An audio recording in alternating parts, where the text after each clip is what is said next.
Anong pahinga? Huwag mong sabihing patay na ako. Si Ginoong Wang, totoo bang patay na siya? Hindi ko naabutan ng kamatayan, di ba? Anong ibig sabihin?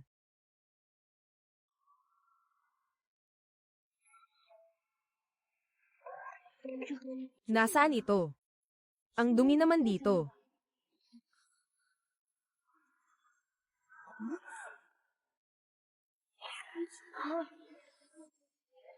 Nakapag-time travel ba ako? Baliw na ba siya? Hoy! Yu Changying, sinasabi ko sa'yo, huwag kang magpanggap na multo. Ako si Yu Changying. Hindi ba't iyon ang nobelang binasa ko sa nurse station kagabi? Reinkarnasyon ng malungkot na makinang na buhay ng isang kontrabida.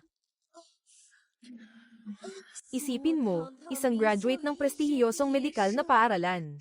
Unang araw ng internship, naging tradisyon na mag-alaga ng asawa at mga anak, suportahan ng asawa bilang tagapag-alaga. Sa huli, inagaw ng 7 kapatid ang kasal. Inagaw ang pamana ng ina bago siya namatay. Itinapon ng buong pamilya ng walang kwentang lalaki sa probinsya, para ipakasal sa isang tanga. Sa huli, namatay siya sa kamay ng karahasan sa tahanan. Yu Changying.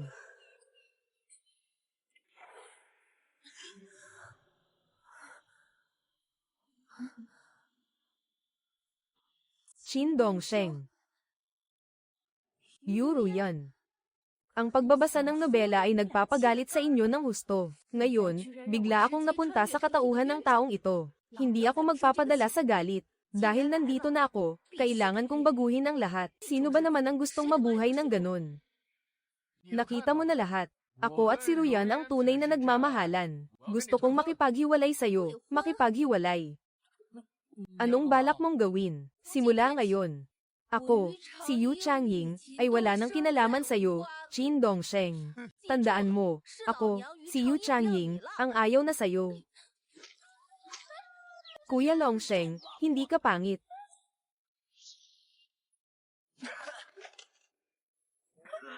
Ate, kamusta ka? Kuya Longsheng, ayos ka lang ba? Maganda ang iyong mga mata at kilay.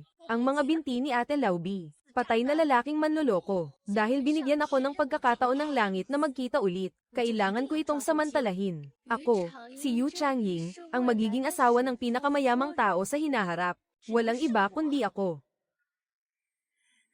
Ate, ang relasyon niyo ni Dongsheng ay hindi totoo. Ako ang tunay na nagmamahal sa kanya.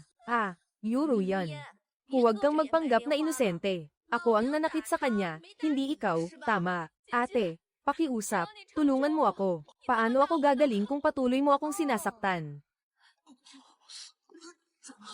Ruyi.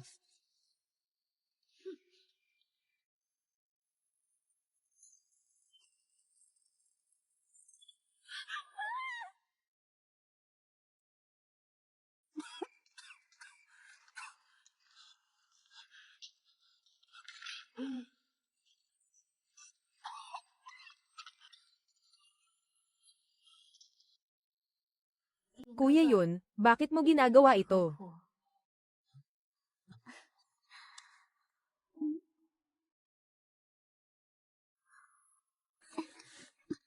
Kung hindi ka susunod, kapag nangyari na ang lahat, sasabihin kong ginahasa kita. Sa huli, kailangan mo pa rin akong pakasalan.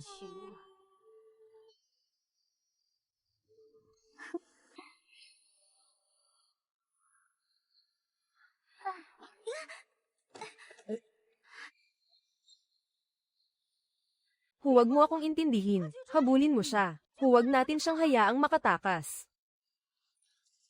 Nakipaghiwalay na, pero nakaganti na rin. Ngayon ang problema ay, ang pamilya ng orihinal na may-ari ay parang impyerno. Ano na ang gagawin ko sa hinaharap?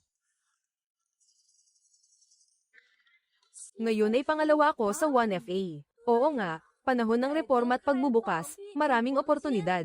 Isa akong magaling na estudyante ng medisina mula sa ika-21 siglo. May mga makabagong kaalaman at pananaw sa isip. Sa panahon ngayon, madali lang ba kumita ng pera? Ang sakit. Kung may ibuprofen lang ako. Matagumpay na na-activate ang medical assistance system. Wow, mayroon pa akong metal foil. Ang daming gamot at kagamitan. Mag-aalala pa ba ako na hindi yumaman? Kung may pera, bakit pa mag-aasawa? Mag-isa akong maganda, samantalahin ang pag-unlad ng medisina. Manalo ng Nobel Prize o kung ano pa.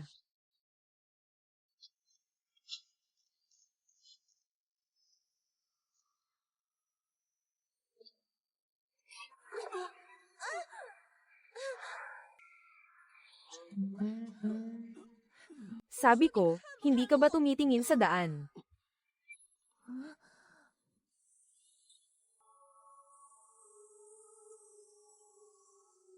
Ang gwapo niya. Tulungan mo ako.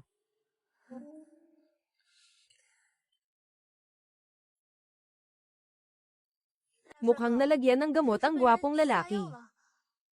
Swerte mo na lang at ako ang nakasalubong mo. Anong ginagawa mo? Bastos. Siyempre tinutulungan kita. Bitawan mo ako.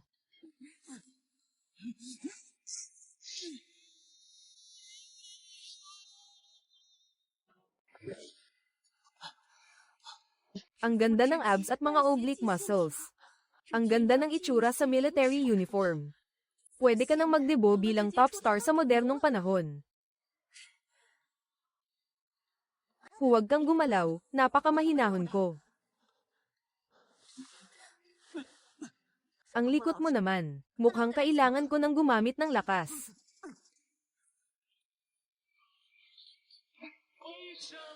Hanggang pagtanda na ganito.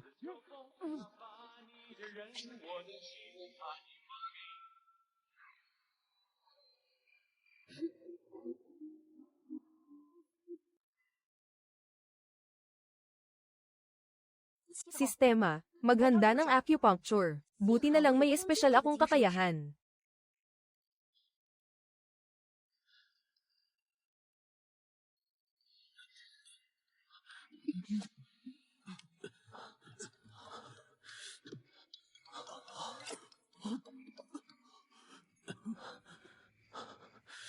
Ang ganda ng boses mo.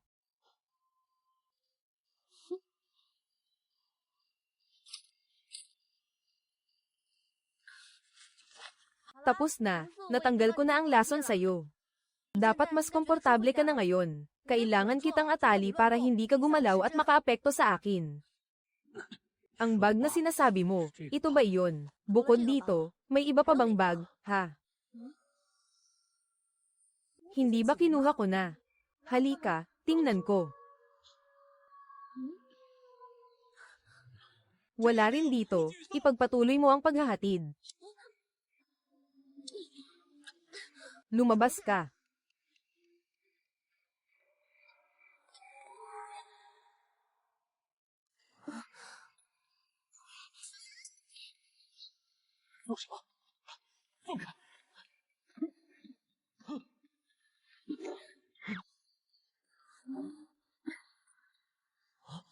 Lumuhad ka. Kung hindi ka susunod, hintayin mo na lang na mahuli ka.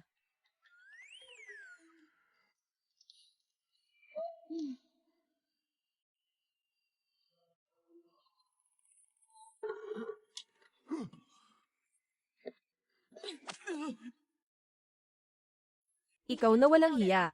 Nangaliwa ka sa akin.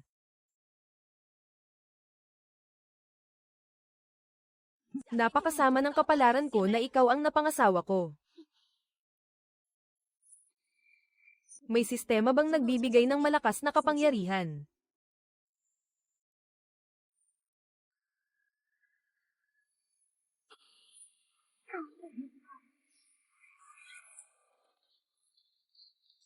Ang lakas ng loob niyong manood habang pinapagalitan ko siya.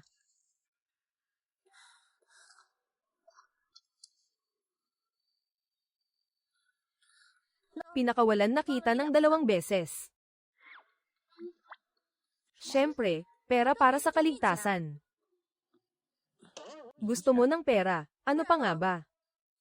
Hindi naman siguro babae, di ba? Hindi ako basta-bastang babae. Bilisan mo, kung hindi tatawagin ko sila pabalik.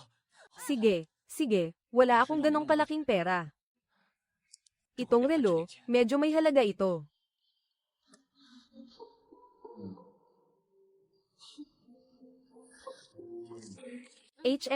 kabayaran para sa'yo. Huwag masyadong maantig. Bye-bye. Miss, ano ang pangalan mo?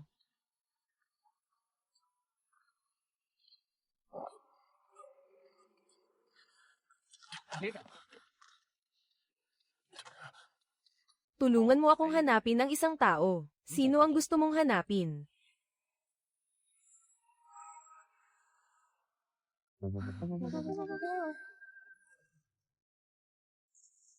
Yu Changjiang, may mukha ka pang matulog. Ginawa mong napakagulo ang bagay na ito. Tingnan mo kung ano ang nangyari sa kanya. Paano siya haharap sa mga tao? Hahaha, tumatawa ka pa. Tay, hindi ko naman sinisisi si ate. Kasalanan ko lahat. Ngayon, sobrang bait mo na. Tingnan mo ang sarili mo. Para kang isang palengkera. Nung namatay ang nanay mo, dapat itinapon ka na lang sa bundok.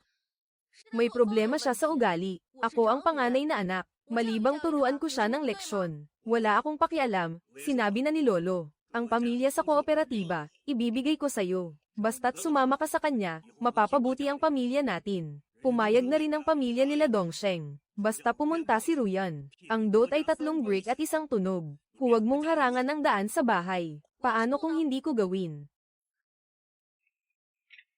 Sisiguraduhin kong sirain ang mga bagay na mahalaga sa'yo. Sa bawat pagtanggi mo, sisirain ko ang isa. Huwag kang magdalawang isip. Pumili ka, bukas, sumama ka sa akin sa pakikipagkita. O bumalik ka na lang sa probinsya. Huwag ka nang bumalik. Sa paligid. Yung kilalang walang hiya sa lugar ni Tio Yuan. Sa huli, binugbog ang asawa hanggang mamatay. Kung talagang ibabalik ako sa probinsya, walang sulat ng rekomendasyon na babalik. Mapupunta ako sa parehong landas ng dating may-ari. Hindi pwede. Aalis ako. Tay, ang itsura mo. Mukhang mataas ang iyong galit. Mag-ingat ka sa stroke. Wala nang makakapagligtas sa'yo, Tay. HMPH.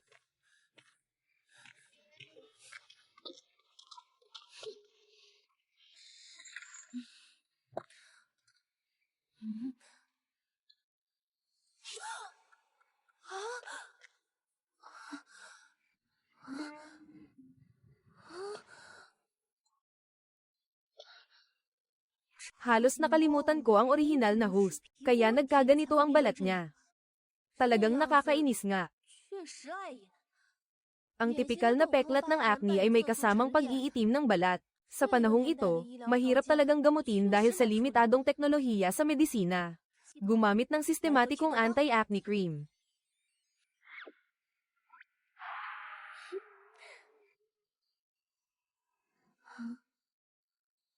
Pinipilit nila akong mag-blind date. Kung ganun, kailangan kong magmukhang napakaganda para mabulag sila sa inggit. Komandante, nahanap ko na ang taong pinapahanap mo. Si Yu Changying, anak ni Yu Shengli, hindi namatay ng maaga. At walang kinalaman kay Ji. Hindi magkasundo, Yu Changying. Bakit parang pamilyar ang pangalan? Fiancé siya ng pamangkin ninyong si Xing Dongsheng. Pero naaalala ko, dati siyang dating fiancé. Oo, narinig ko rin. Sa buong paligid, sikat siya bilang tamad, matako, at pangit na babae. Minsan, ang nakikita ng mata, at naririnig ng tainga ay hindi ang buong katotohanan. Ayon sa mapagkakatiwalaang balita, ang kanyang ama na si Yu Shengli, ay ginagamit ang mga alaala ng kanyang yumaong ina, upang pilitin siyang pumunta ngayong hapon sa isang pampublikong restoran, para makipagkita sa isang taong nagngangalang Zhou Wei. Komandante. Saan ka pupunta, Kapitan?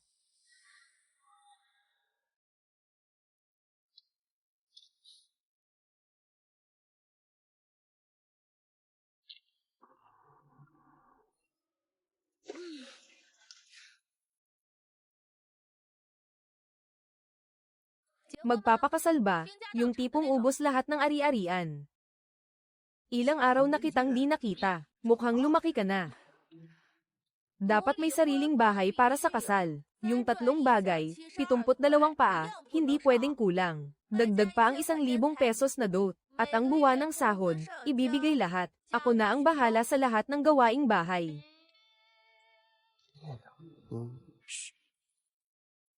Tama, Hindi ako mag-aanak at hindi ko aalagaan ang mga biyenan. Kung okay sa'yo, pwede na tayong magpakasal ngayon. Rick Henying. Ikaw, na ginamit ng mayamang tao sa itaas, parang sirang sapatos. Pangit ka pero ang taas ng kumpiyansa mo. 3 brick at 1 tunog. 1,000 pesos, akala mo bangko ako na pwede mong utangan. Sa pinakamaganda, isa kang pagong na nataman ng barya sa wishing well. At isa pa, pilay ka pa. Isa pa, wala akong trabaho ngayon.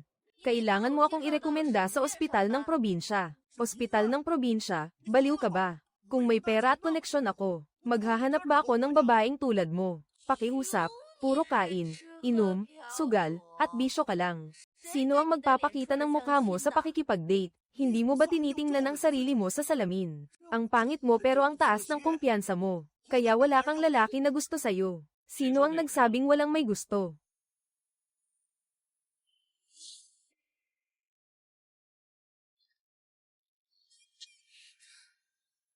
No.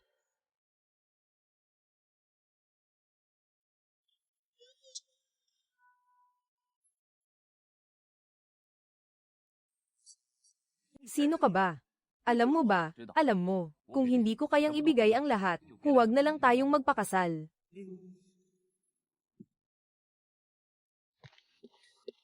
Paano, MS? You, handa ka bang magpakasal?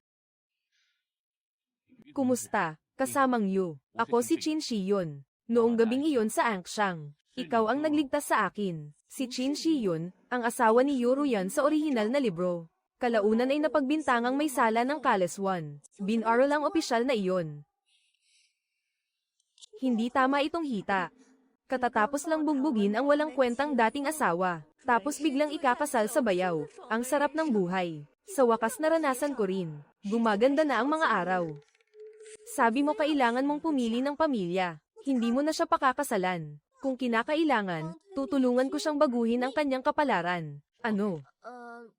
Bigyan mo ako ng dahilan kung bakit mo ako pinili. Kailangan ko ng asawa para maiwasan ang arranged marriage. Chin Kapitan, hindi na tayo magpaligoy-ligoy pa. Kailangan mo ng panangga. Ako naman, kailangan ko rin ng tulong. Bakit hindi tayo magkasundo sa isang kasunduang kasal? Kontrata ng kasal.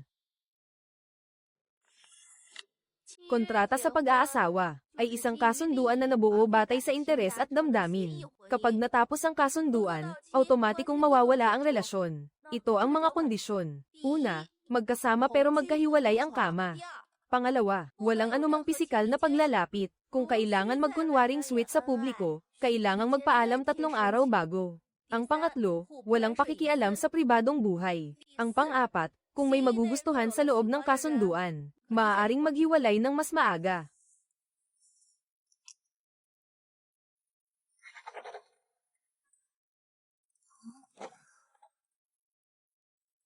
Pumayag na siya. Magdadagdag pa ako ng isa. Kung may pisikal na contact, agad na tatapusin ang kasunduan.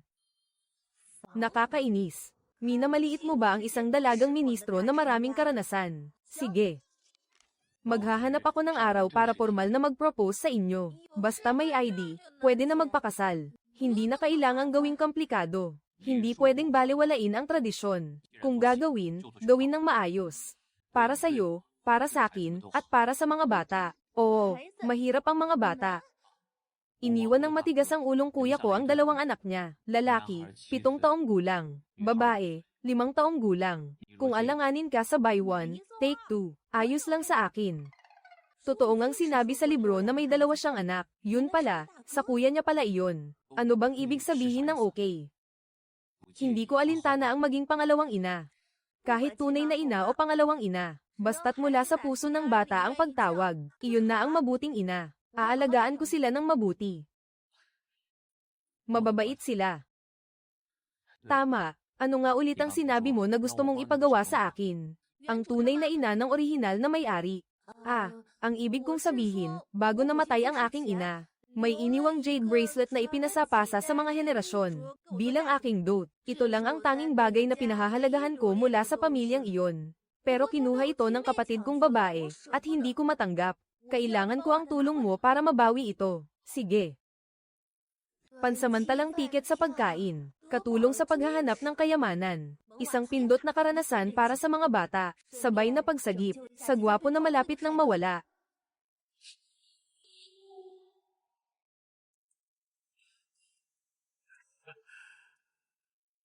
Bakit pa nagdala ng mga bagay si Manugang? Ay, kuya, napakaswerte mo talaga, na may ganitong kagaling na manugang. Sabi ko nga, si Dongsheng, sa ganda ng itsura niya, ang bagay lang sa kanya ay si Ruyan. May mga tao talagang walang swerte. Pangit na nga, maarte pa. Kaya walang gustong kumuha sa kanila. Ngayon, araw ng kasiyahan, dumalaw si Dongsheng para mag-propose. Walang tigil ang pagdating ng mga regalo. Ate, bakit mag-isa ka lang nakaupo dyan? Ngayon darating si Kuya Dongsheng para magbigay ng dote. Sumama ka rin ba para makisalo sa swerte? Wala akong naamoy na swerte, pero amoy bituka, sobrang lakas. Bakit? Masaya ka na ba kahit basura ko lang ang napulot mo? Yu Cheng, linisin mo ang bibig mo. Sinong tinawag mong basura? Kuya Dongsheng, huwag kang magalit. Masama lang ang loob ni ate. Wala namang masama kung pag-alitan niya ako. Ito ang pulse earrings ng nanay ko. Tanggalin mo, Kuya Dongsheng. Ang sanggit naman ni ate. Ang pulse earrings na ito ay binigay sa akin ni tatay. Paano naging sayo ito? Noong una mong inapi si Ruyan, hindi kita pinatulan. Hindi mo ba nakikita kung anong sitwasyon ngayon? Ang pulse earrings na ito ay ibinigay ni Tiyo kay Ruyan, kaya kay Ruyan ito. Huwag kang magulo dito. Tatay, tingnan mo, tatay, malinaw na ang pulse earrings na ito ay ikaw ang nagbigay sa akin. Pero sinasabi niya na sa kanya raw ito. Ang pulse earrings na iyon ay ibinigay ko kay Ruyan, kanya iyon. Ito ay gamit ng nanay ko. Anong karapatan mong ibigay iyon sa iba nang hindi ako tinatanong? Wala kang kakayahang panatilihin si Dongsheng, tapos nagwawala ka pa dito.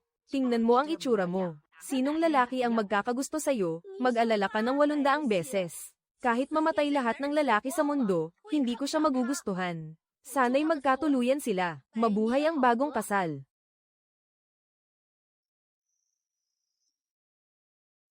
Oh, nakita mo ba ito? Binili ito ni Dongsheng para sa akin. Ate, kung gusto mo itong tela, ibibigay ko sa'yo. Bakit kailangan mo pang agawin ang pulse earrings ko? At saka, ate, sinabi mo rin naman, basta't ako ang magpakasal para sa'yo. Ito ay magiging pasasalamat ko, hindi ba? Gusto mo bang sabihin na pati ako ayaw mo na rin? Kaya pala matagal mo nang kasama si Joey. Hindi na ako magtataka kung bakit mabilis kang nakipaghiwalay. Tapos na ba kayong dalawa sa drama nyo? Ibalik mo sa akin ang bracelet na iyon. Bakit ko pa makikipagkita kay Joey? Kung gagawin mo ulit ito, wawasakin ko lahat ng gamit ng nanay mo. Ate, huwag ka munang umalis ng nagmamadali. Uminom ka muna ng alak sa kasal. Ate, tanggapin mo na lang ang kapalaran mo. Tapos na ang buhay mo sa buhay na ito.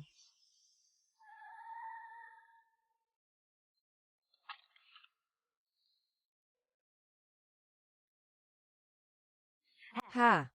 Pakiusap, ipakilala mo naman si Chang Ying sa mga kakilala ng pamilya mo. Sino ba ang magkakagusto sa kanya? Sa probinsya ko sa baryo, ni wala nang gustong multo sa kanya. Ha ha ha, oo nga, pangit na, maarte pa. Kahit mga binata, naiirita sa kanya. Ha ha ha. Ha ha ha ha ha, sinong may sabing walang may gusto sa kanya?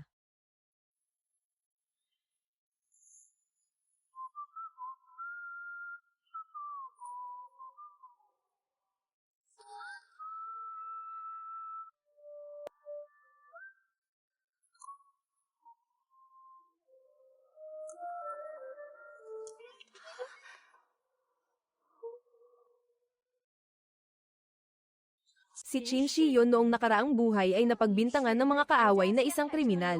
Nahatulan ng kamatayan, maagang namatay. Dahil sa kanya, ako'y naging wanted. Hindi ko inakala na sa buhay na ito, para mapang-asawa ako. Magdadala ka ng napakaraming bagay para agawin ako. Ay nako, ang nakakamatay kong alindog. Muling nabuhay pero hindi pa rin makawala. Sa palad ko, si Kuya Yun. Hindi ikaw ang ikakasal. Alam kong masakit ito para sa'yo, pero wala tayong magagawa.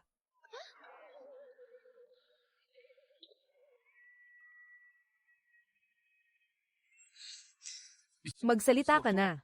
Hindi ba sabi mo may mahalaga kang bagay kaya hindi ka makakapunta? Ang mahalaga sa akin ay ang paghingi ng kamay ni Chao Ying. Paghingi ng kamay.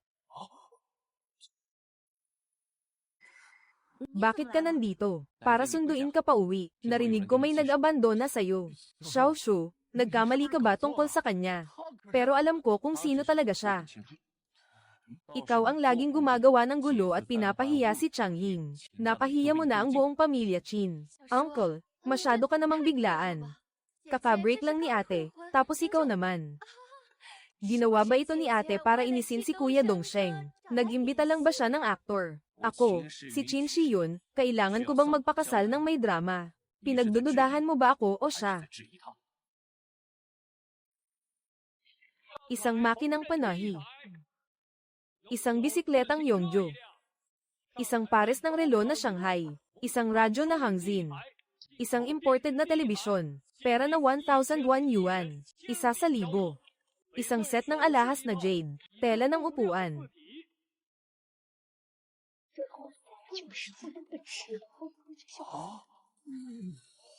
Ngayon, ako si Chin Shiyun. Formal na humihingi ng kamay ni Yu Changying. Narito ang mga regalo. Pakiusap, maging saksi kayo. Ikaw ang magpapasya kung papakasal ka sa akin. Pero ang mga nananakit sa'yo. Wala akong palalampasin. Pumapayag ako. Ang bilis naman ni Tito. Kaka-break lang ng ate mo, nanliligaw ka na agad. Baka isipin ng iba na matagal na kayong dalawa. Hindi pa nga nakikipaghiwalay si ate. Nakikipaglandian ka na kay Chin Dongsheng. Sino bang makakatalo sa bilis mo? Ginawa ko yon para sa pangalan ng pamilya Chin. Alam mo pa ang reputasyon. Langit. Shuyun, huwag kang magalit. May kailangan lang ako sa batang ito. Narinig ko na magpapakasal ka. Totoo ba? Pupunta ka sa Yangtze River. Ang kasal ay isang malaking bagay at mahirap gawin. Sa pagkakataong ito, taos-puso akong pumunta para mag-alok ng kasal kay Chang Yin. Ang aming kasal ay naaprobahan na ng organisasyon. Anong mabuti? Mabuti saan? Imposible. Sa oras na ito, dapat siyang iniimbestigahan. Dapat hindi niya kayang iligtas ang sarili niya. Paano nangyari yun? Dahil ba binago ko ang desisyon ko? Nagbago ba ang kapalaran niya dahil sa chain reaction? Imposible talaga ito. Huwag kang masyadong magpakasaya, Yu Changying. Yu Ruyan. Pakibantayan ang pananalita mo. Bilang isang nakababatang henerasyon, hindi ka pa nga kasal pero paulit-ulit mong sinisiraan ang nakatatanda. Ganito ba ang asal mo? Tama lang na pinagsabihan ka ni Xiao Shu. Iyan ang dot. Tay, napakaraming ibinigay ng pamilya Chin sa atin. Hindi naman tayo pwedeng pumunta doon na walang dala. Yung pulsaries na iniwan ni Mama, dapat ibalik na sa tunay na may-ari, si Tio Yu. Sabi nga nila, ang mga gamit ng ina ay dapat ibalik. Oo naman, oo naman. Ruyi, ibigay mo na ang pulsaries kay ate. Bilisin mo. Bilis.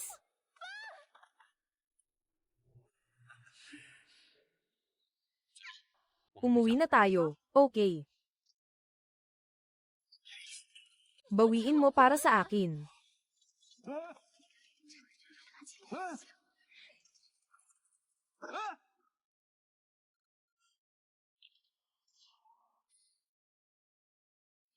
Hindi ko akalain na darating ka, at magdadala ka pa ng ganito kalaking grupo. Kapitan Chi, hindi ba masyadong engrandi ito? Kapag nangako ako, tinutupad ko. At, sa tingin mo rin ba na ganito ang karapat-dapat kong gawin?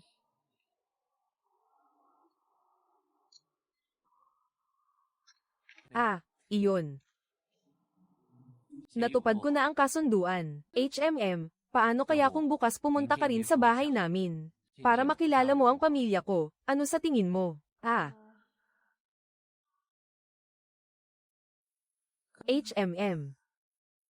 Hindi mo siguro balak na tapusin na lang ito pagkatapos, ano? Sige, dapat nga tayong magkita. Pero kailangan mo akong bigyan ng ilang araw. Sa oras na iyon, may sorpresa akong ihahanda para sa iyo.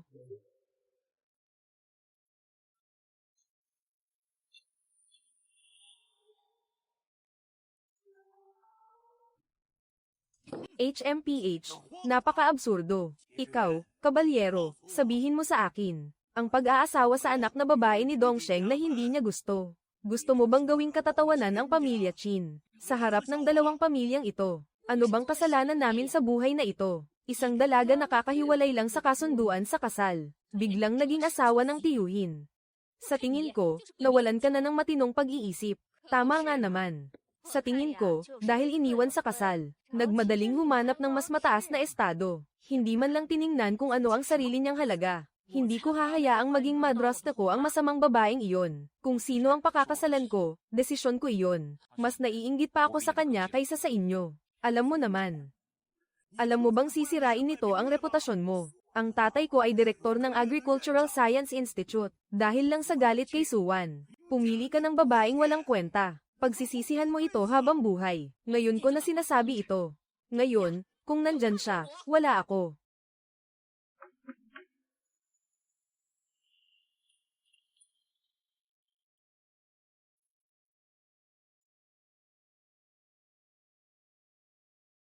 甜蜜蜜，你笑得甜蜜蜜，好像花儿开在春风里，开在。 Pasensya na, naantala ako sa daan. Pasensya na at nahuli ako. Dumating ka na. Halika. Yu Changying. Paano nangyari yan? Changying, pinaghintay mo ang lahat. Walang problema, aabot pa tayo. Ipapakilala ko kayo. Ito ang aking asawa, si kasamang Yu Changying. Ate, sabi ng doktor hindi na magagamot ang mukha mo. Baka naman may nilagay ka lang sa mukha mo. Royan. Ba't ka sumisigaw? Sinasabi ko sa'yo, kahit maganda ka, hindi nito mababago ang katotohanang tamad at matako ka. Totoo yan. Kung hindi mo siya hihiwalayan ngayon, ituturing kong wala akong anak na tulad mo. Sasanduan kita. Sige.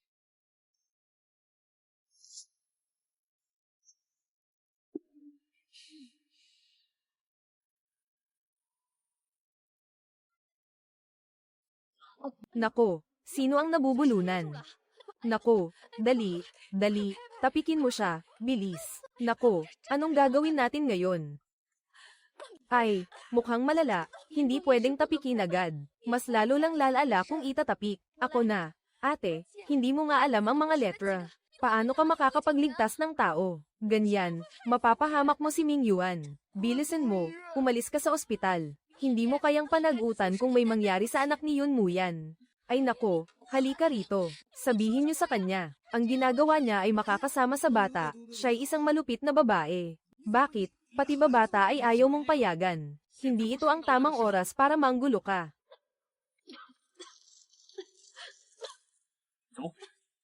Sa nobela, si Yu Changying ang gustong pumatay kay Mingyu. Sabi ni Shi na kaya ko siyang iligtas. Kung mag-aaksaya pa tayo ng oras, baka huli na. Nasaan si Linzin? Pati mga bata, hindi nyo pinapalampas. Hindi ba kailangan pa ng tulong para sa pagsagip? Uncle, hindi na talaga kaya. Huwag mo akong sisihin kung magiging bastos ako sa'yo. Changying, paano ko ililigtas ang nanay mo? Hindi mo na kailangang mag-alala. Ako na ang bahala. Ay nako. May pinatay, may pinatay. Ay nako, tingnan nyo, pinatay niya, tingnan nyo. Bilisan mo at pigilan siya. Papatayin niya si Ming Yu Liang. Kung hindi, umalis ka na.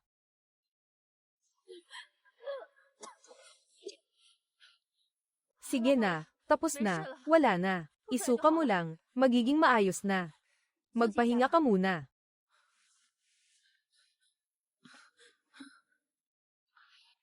Salamat, ayos lang. Profesional na tugma. Ano? HMM. Wala lang, kahit na sa pagkakataong ito na iligtas mo si Mingyu. Parang bulag na pusa lang na nakahanap ng patay na daga. Oo nga, ate, hindi mo naman naiintindihan ang propesyon. Ganito ka, kahit sa mukha mo, komandante. Anong gagawin natin ngayon? Hindi magtatagal ang pagiging asawa ng komandante. Ngayong nasa pamilya Chin ka na. Kailangan mong sundin ang mga patakaran. Una, maging mabait. Kailangan mong alagaan ang biyenan at mga bata. At saka, ikaw na rin ang bahala sa pagkain at pang-araw-araw na gawain ng buong pamilya. Huwag kang tumawa, ate. Bagamat hindi kasing ganda ng bahay natin dito, kung hindi mo alam, pwede kitang turuan. Kahit hindi pa ako opisyal na bahagi ng pamilya. Sa pamilya Chin, walang lugar para sa tamad. Kailangan mong magtrabaho. Ang sweldo mo ay ibibigay sa akin para maayos kong maipamahagi. Ang ate-in-law ay talagang marunong sumunod sa mga patakaran. Siguradong marami ang dinala niyang dot noong ikinasal siya, hindi ba? Bakit wala kang idinadagdag na bagong gamit sa bahay? Tama na, huwag nang magsalita ng walang kwenta. Ang iniisip mo. Mas mabuti pang ituon mo kay Dongsheng at Ruyan para subukan ng Fennang. Ang salita ay magaspang pero tama ang punto, ang tungkulin ay dapat gampanan. Ang mga patakaran ninyo ay para sa inyo. Kami ni Shi Yuan ay may sariling paraan. Ang mga bagay namin, kami ang nag-uusap at nagdedesisyon. Hindi na kailangan pang mag-alala kayo. Ang sinabi niya ay siya ring ibig kong sabihin. Wala siyang obligasyon na gawin ito, at hindi rin siya magkakaroon sa hinaharap. Nag-aaklas ka ba? Nagpakasal kami. Hindi ako nag-asawa ng isang katulong para maglingkod sa buong pamilya. Siya ang aking asawa. Hindi ito pananakot. Ano ang ibig mong sabihin? Hindi ba't mag-aasawa ka ng isang Diyos ang aalagaan? Bilang asawa, walang dahilan para hindi magtrabaho sa bahay at mag-alaga ng mga bata. Hindi mo na kailangang mag-alala tungkol sa akin, ate. Ang pera niya ay pera niya. Siya ang magdedesisyon kung paano ito gagastusin. At saka, bukas, dadalhin ko sila paalis. Kakababa lang ng utos mula sa organisasyon. Inilipat ako sa East Siang Fracture. Bakit bigla na lang ang East Siang? Ang East Siang dati ay lugar ng mga ipinapadala pababa. Hindi kaya may nakaaway ka kaya nangyari ito. Isa lang itong normal na paglipat ng tungkulin. Ate, ang mga patakaran na itinakda mo, mukhang hindi ko na masusunod. Tungkol sa sahod naman. Handa akong suportahan ng asawa ko. Ang sarap pala ng pakiramdam. Puntahan natin ang bata. Ayusin natin ang mga gamit.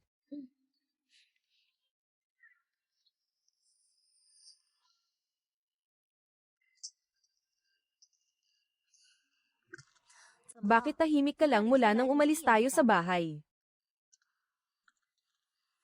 May isang bagay na kailangan kong sabihin sa iyo, Dong Siang.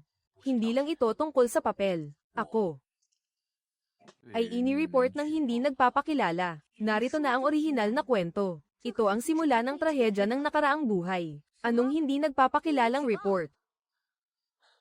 Sinasabi nilang may problema ako sa pamumuhay. Pang-aabuso ng kapangyarihan. Lahat ng ito'y walang basehan na mga paratang. Ngunit ang chismis ay nakakatakot. Sa panahong ito, kanselahin ang lahat ng benepisyo. Kasama na ang dot na ibibigay sa iyo ay pansamantalang ikakansela. HMPH, itong hindi nagpapakilalang nagrereklamo. Ni hindi ko maiisip gamit ang daliri sa paa kung kaninong controller iyon. Sayang lang, dala ko ang script ko, HMPH. Ang kasal natin ay isa lamang kasunduan sa papel. Hindi ko rin inasahan na mangyayari ito. Pero siguro mas mabuti na rin ito. Hindi mo na kailangang sumabay sa akin. Tayo. Ibibigay ko sa iyo lahat ng bota. Bata ka pa. Hindi mo kailangang sumama sa akin sa hirap. Ang dot na ibinigay libu-libong taon na ang nakalipas, ibabalik ko sa iyo. Kahit papaano, makakapamuhay ka ng matiwasay ng ilang panahon. Sa paningin mo, Qin Shi Yuan. Ako, si Chang Ying, ay isang tao na kayang makisaya. Pero hindi kayang makibahagi sa hirap. Hindi ko ibig sabihin iyon. Sa tingin ko lang ito ay hindi patas para sa iyo. Hindi patas. Wala kang kailangang gawin. Kung malaman ng iba na ikaw ay naghirap, iniwan ko ang asawa at anak ko. Habang buhay akong pag-uusapan ng mga tao, nagsimula tayo bilang magkasosyo. Pero ngayon, magkasama tayo sa iisang bangka. Kapag may nangyari sa'yo, mag-enjoy ba akong mag-isa? Ako, si Yu Chang, hindi ko kayang gawin ang ganitong bagay. Kahit patayin mo ako, ayoko talagang manatili rito. Ang puno kapag inilipat, namamatay, pero ang tao kapag lumipat, nabubuhay. Lalo na't iniisip kong tulungan kang baguhin ang kapalaran mo. Ako, si Yu Chang, wala akong ibang talento. Pero sa bagay ng pag-aangkop, magaling ako. At saka sa pagpunta sa Dangziang, makakaiwas tayo sa gulo. May mga kamay, paa, at utak tayo. Hindi naman tayo magugutom. Talagang napag-isipan mo na ba? Oo, napag-isipan ko na. Ngayon ay may reforma at pagbubukas na. Baka hindi naman ganoon kalala ang sitwasyon. Tara na, umuwi na tayo at mag-impake. Sige. Tara, umuwi na tayo at mag-impake. Magaling akong humusga ng tao. Isipin mo na lang na maaga akong nag-invest. Kapag umasenso ka na, huwag mo akong kalimutan.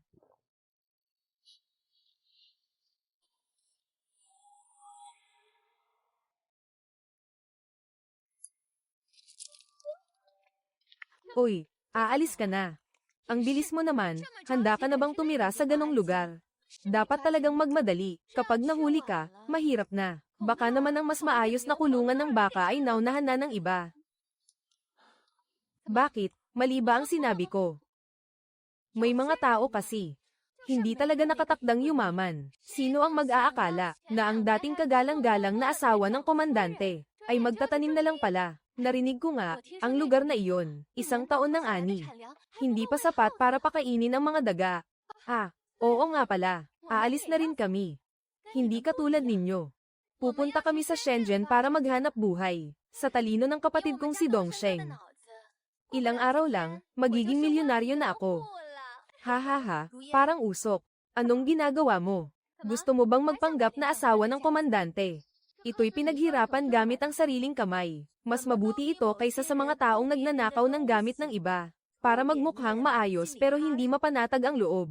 Ngayon, ang natitira na lang sa'yo ay ang bibig mo, di ba? Narinig ko na sobrang lamig ng taglamig sa Dangziang ngayong taon. Mayroon pang matinding sakuna. Malaki rin ang pagbagsak ng ani ng pagkain. Kapag pupunta kayo, magdala kayo ng maraming makakapal na damit, pati na rin pagkain. Mag-ingat kayo baka hindi na kayo makabalik. Salamat talaga sa paalala mo, kapatid. Mas mabuti pang alalahanin mo ang sarili mo. Pagkatapos ng lahat, ang mga ninakaw na bagay ay ibabalik din. Anong ibig mong sabihin? Alam mo kung ano ang ibig kong sabihin. Ang ninakaw ay mananatiling ninakaw. Sa huli, kailangang ibalik ito. Ang tula mo ay isang maikling buhay na sumpa. Sisiguraduhin kong iiyak ka habang nakaluhod sa harap ko, nagmamakaawa. Tingnan natin kung matigas pa rin ang ulo mo sa oras na iyon.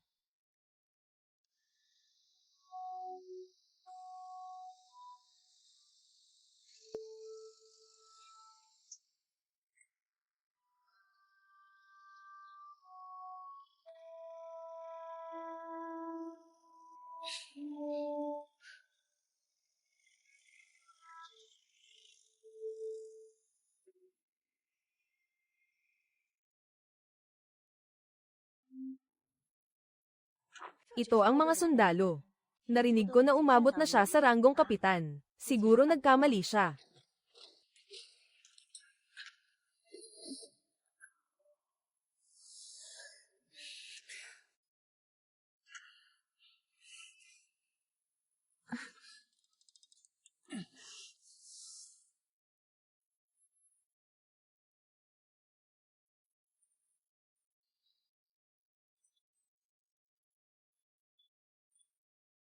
Ikaw si Qin Shiyun, tama ba? Oo, dala mo ba ang liham ng pagpapakilala?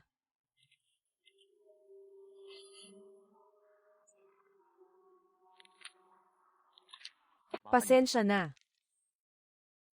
Nakaayos na ang bahay. Ate Zhang, samahan mo sila papunta roon. Pwede bang tumira ang tao sa bahay na ito? Kailangang bantayan ng maayos ang mga bata. Pagdating dito, kailangang sundin ang mga patakaran dito. Huwag dalhin ang ugali ng mga batang mayaman mula sa lungsod. Opo, Kapitan. Susubukan naming mag-adjust agad. Halika, sumunod kayo sa akin. Malapit lang ito sa unahan. Narito na tayo. Ayusin niyo muna ang mga gamit niyo. Kung ano ang kulang, yun ang iniisip.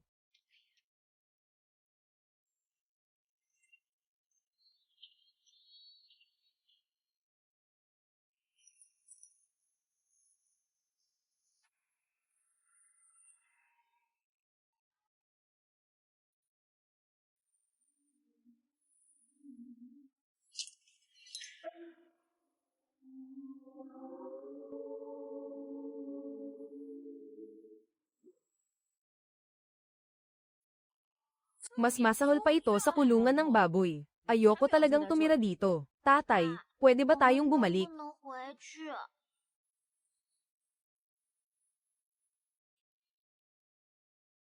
May bubong na sumisilong sa hangin. May pader na sumasanggalang sa ulan. At may bintanang pwedeng buksan para sa araw. Ayos na ito, Ming Yuan, sa Kixi. Ngayon, hindi siya maganda tingnan. Pero maniwala kayo kay tita. Basta't magtulungan tayo. Mabilis siyang magiging parang tahanan. Qin Shi Yun, kunin mo ang Wallace at timba. Ming Yuan, Kiki, bilisan nyo. Maglinis tayo ng sabay-sabay.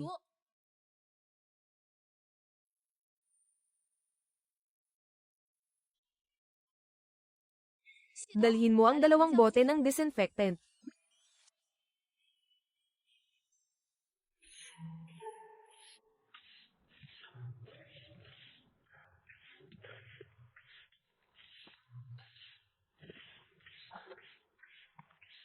Limitado ang mga kondisyon. 2 kwarto lang ang meron. Yung anak ng opisyal. Gustong matulog kasama si Sisi sa kabila. Oo. Baka kailangan. Magtiis ka muna sandali. Dito ako sa sahig matutulog. Oh. Sige.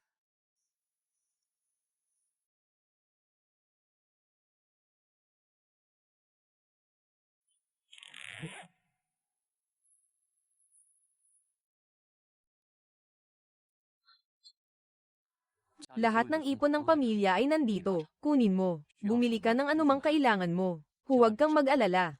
Sumama kayo sa akin dito. Sapat na ang sakripisyo ninyo. Ayokong mahirapan kayo sa buhay. Ang bilis mong pumayag noon na magpakasal sa akin sa kontrata. Dahil ba mahirap ang sitwasyon sa pamilya mo? Si Zhao Fenfang, yung klase ng tao na iyon. Siguradong madalas niyang pinahirapan si Ming Yuan at Zixi. Kaya mo ba ako hinanap dahil sa tingin mo kaya kong maging matapang? Handang sumugal. Kaya kitang ipaglaban at protektahan ng mga bata. Pero ang hipag mo, laging mapanlait. Mas mahalaga kay nanay ang mga alituntunin. Pero ito ay hindi ang pangunahing dahilan. Ano ang dahilan?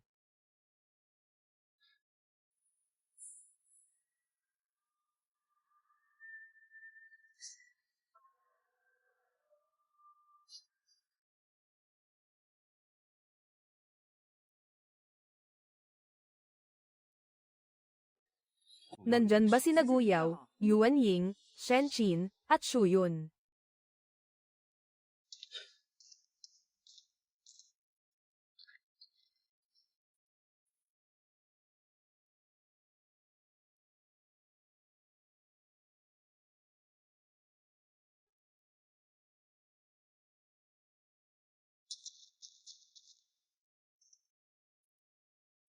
May emergency na misyon ng command center. Kailangan yung bumalik agad sa unit. Nasa labas na ang sasakyan. Ngayon.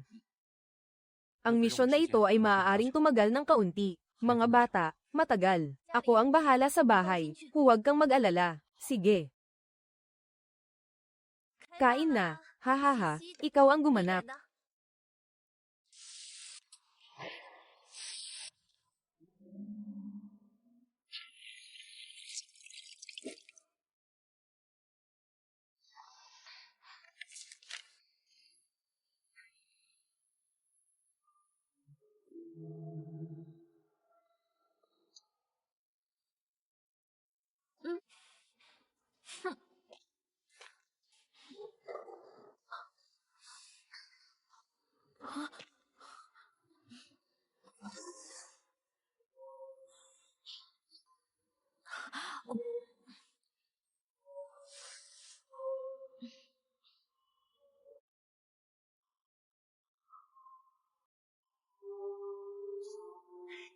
Zhang Ying, salamat sa binigay mo sa akin noong nakaraan. Hindi, walang anuman. Wala kang dapat ikabahala, nandito si Mama. May tao ba dyan? Tulungan niyo kami, may tao ba dyan? Tulungan niyo ang anak ko. Tulungan niyo kami, tulungan niyo kami. May tao ba dyan? Inaatake siya ng hika. Dala mo ba ang gamot niya? Wala akong dala. Huwag kang mag-alala, may paraan ako. Sistema, bilisan mo at magdala ng isang bundle ng karayom.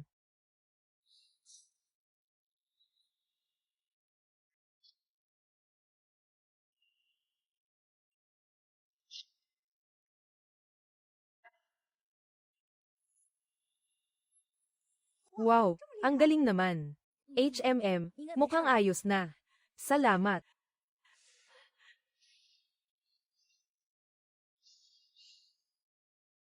Salamat, bilis. Salamat ate. Salamat, walang anuman. Maraming salamat sa'yo. Ay, hindi. Hindi na kailangan. Aalis na ako. Polem, mga bata.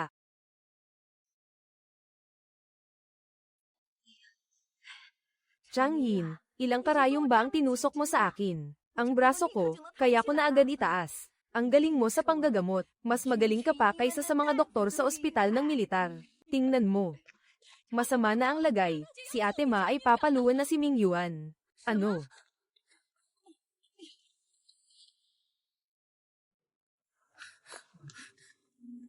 Itong batang walang ina na nagpalaki. Tingnan mo kung ano ang ginawa niya sa anak ko. Bilisan mo, huwag kang magalit. Tingnan nyo, nasira ang mukha niya. Tingnan ko kung sino ang maglalakas loob na galawin ang anak ko. Sino ka?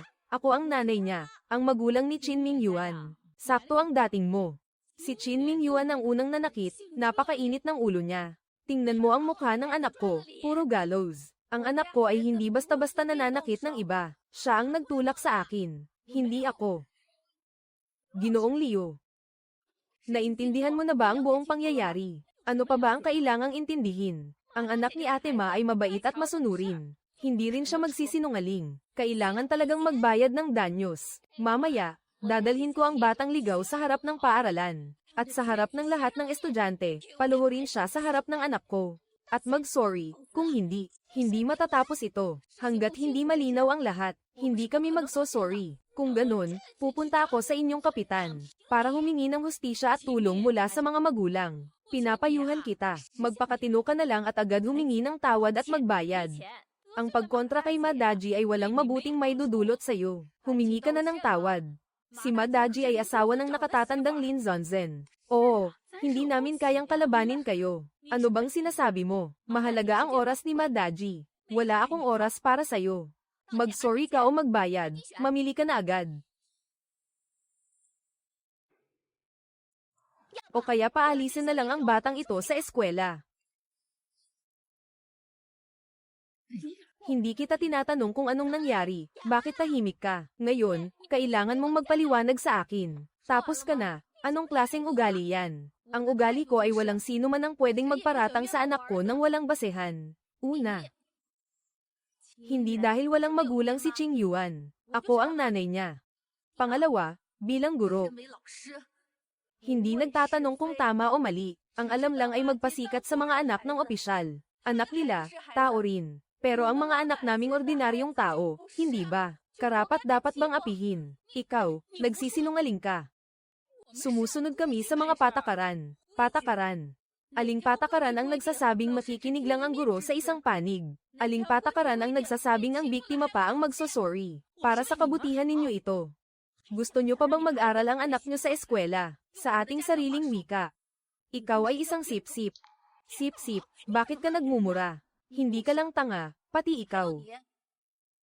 Dahil asawa ka ng kapitan ng barangay, binabaligtad mo ang katotohanan. Gusto mong apihin ang anak ko. Walang paraan. Yung anak mo ang nanakit, tapos may dahilan pa. Tumahimik ka. Mas mabuti pang tumahimik ka hanggat hindi pa kita pinagsasalita. Ming Yuan. Sabihin mo kay mama, ano ba talaga ang nangyari? Kahit ano pa, nandito si mama para sa'yo. Ngayon, walang sino man ang makakapagparatang sa'yo. Sabi nila malas daw ako. Namatay ang mga magulang namin dahil sa amin. Ngayon, nawawala rin ang tatay ni Shion. Wala na talagang may gusto sa ating mga ulila. Sinabi ko sa kanya na tumahimik. Pero sinaktan niya ako, itinulak at sinakal pa. Narinig iyon ng guro, pero nagkunwaring walang narinig. Guro Leo. Narinig niyo ba, mga kababayan? Oo, ito ang sinasabi mong masamang ugali. na kailangan ng paghingi ng tawad. Bata pa ang anak mo, hindi pa marunong. Nagbibiro lang siya. Pero totoo namang nanakit ang anak mo. Sige. Ilalagay ko na dito ang usapan. Kung hindi makatarungan ang desisyon ng paaralan ngayon, pupunta ako sa punong guro. Kung hindi rin aaksyonan ng punong guro, pupunta ako sa tanggapan ng edukasyon sa bayan. Hindi ako naniniwalang wala tayong mapupuntahang lugar para maghanap ng hustisya. Ang asawa ko ang kapitan ng barangay. Sino ang maglalakas loob na hindi magbigay ng respeto sa akin? Subukan natin kung ganoon. Tingnan natin kung magagawa pa ng asawa mo ang pagiging kapitan ng barangay. Magulang ni Ming Yuan. Pag-usapan natin ito ng maayos. Oo, tama. Pasensya na, okay na ba? Ano pa? Halika dito. Pasensya na, umalis ka.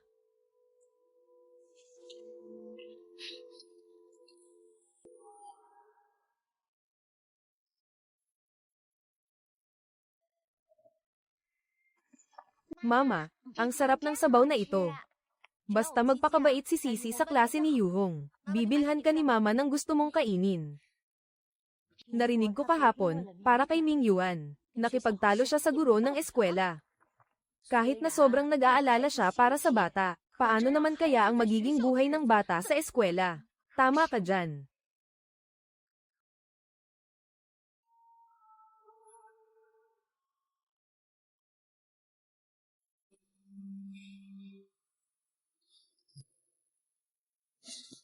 Ming Yuan. Narinig mo lahat ng sinabi nila, di ba? Huwag kang matakot. Sasabihin ni Mama sa'yo, tama ang ginawa mo ngayon. Kung nasaktan ka, kung inaapi ka, kailangan mong maging matapang at sabihin ito. Tandaan mo, kahit ano pa ang mangyari sa hinaharap, ako at si Papa ay palaging nasa tabi mo. HMM. Sige, uwi na tayo at kumain, HMM.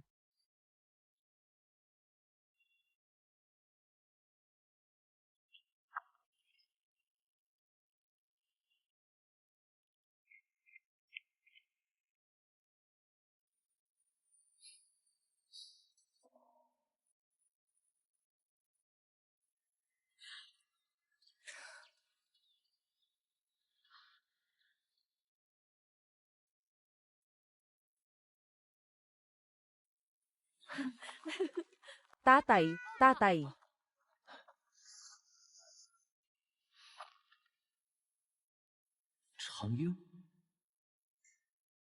Bakit parang 2 buwan lang, hindi mo na ako nakilala? Tatay, bakit pati si nanay hindi mo na rin nakilala? Nay.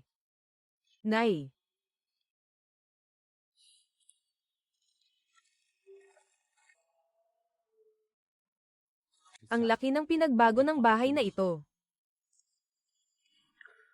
Umuwi ka na.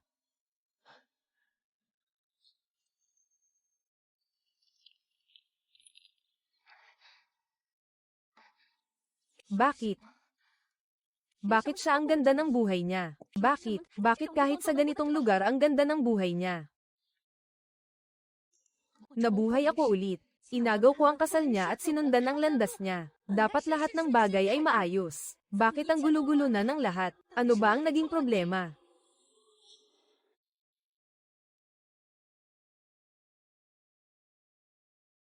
Ito pa ba ang bahay natin, tatay? Hoy, tatay. Hihi, namiss mo ba si tatay?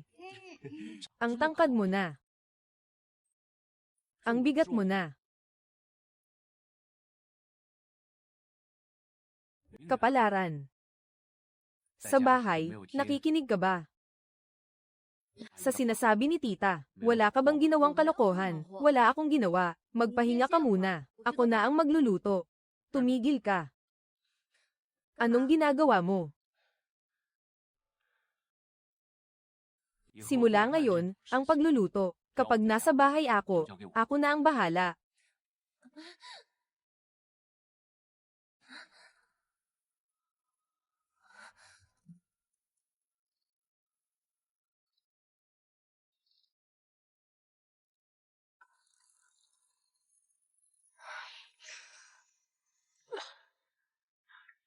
Ako na. Ako na. Ako na nga. Nagpapaligsahan ba si kuya, si papa, at si mama kung sino ang hindi kikaindat? Oy, Dr. Yu, dali, tulungan mo si Ginoong Leo, bigla siyang natamba. Hindi siya makahinga, namumutla na ang mukha niya. Hintayin mo ang nobyo ko. Suportahan natin ang mga mangingisda. Nakatanggap kami ng ulat na sangkot ka sa ilegal na panggagamot. Pakiusap, makipagtulungan ka sa aming investigasyon. Ano bang ginagawa ninyo? Sangkot ka sa ilegal na panggagamot. Pakiusap, makipagtulungan ka sa aming investigasyon. Kasama, ano bang ginagawa ninyo? Nakatanggap kami ng ulat. Si kasamang Yu Changying ay pinaghihinala ang ilegal na nagprakti ng medisina. Kailangan niyang sumama sa amin para sa investigasyon. Hindi ako ilegal na nagprakti ng medisina. Tumutulong lang ako sa mga nangangailangan ng tulong. Pinuno, maaari akong magpatunay. Si Yu Changying ay walang alam sa medisina. Halos hindi siya nakapag-aral sa elementarya. Paano siya makakapagpagamot? Paano kung magkamali ang isang mangmang at makasama sa tao? Noong huli akong may sakit ng ulo at nagpaturok sa kanya. Hanggang ngayon masakit pa rin ang ulo ko, di ba? Parang nilalaro lang niya ang buhay ng mga tao. Kayong mga walang utang na loob. Nakalimutan niyo na ba kung paano kayo tinulungan ni Chen Yiping? Sino ang nagpagaling sa anak mo noong may mataas siyang lagnat? Sino ang nagpagaling sa sakit sa likod ng asawa mo? Ngayon, tingnan mo naman. Isa-isa kayong nagsasabi ng walang kwentang salita dito. Boss, kung hindi ka naniniwala, pwede mong tanungin siya. Pwede siyang magpatunay. Siya ang dating fiancé ni Yu Changying. Siya ang pinakakilala sa kanya. Dongsheng, bakit kayo nandito? Si Xiaoshuo Changying, dati talaga. Hindi siya marunong sa ganitong bagay. Hoy, boss, pakinggan mo. Ito'y parang bulag na pusa na nakahanap ng patay na daga. Paano kung may masamang mangyari? Ito'y isang napakalaking bagay para sa mga tao, hindi ba? Mukhang totoo ang nilalaman ng ulat. Kasama Yu Changyun, sumama ka sa amin. Tingnan natin kung sino ang magtatangkang galawin siya. Nigang iligtas siya ng tao. Maraming mga kababayan ang makakapagpatunay. Mga leader, sana maging malinaw ang inyong paghusga. Sinasabi mong ako'y isang manloloko. Hindi ba ganoon nga? May lakas ng loob ka bang sabihing nakaranas ka ng ngiti? May lisensya ka ba para magprakti ng medisina? Wala akong lisensya mula sa panahon ninyo. Lisensya, HMPH. Kung ganun, sumama ka na lang sa amin. Sandali lang. Sandali lang.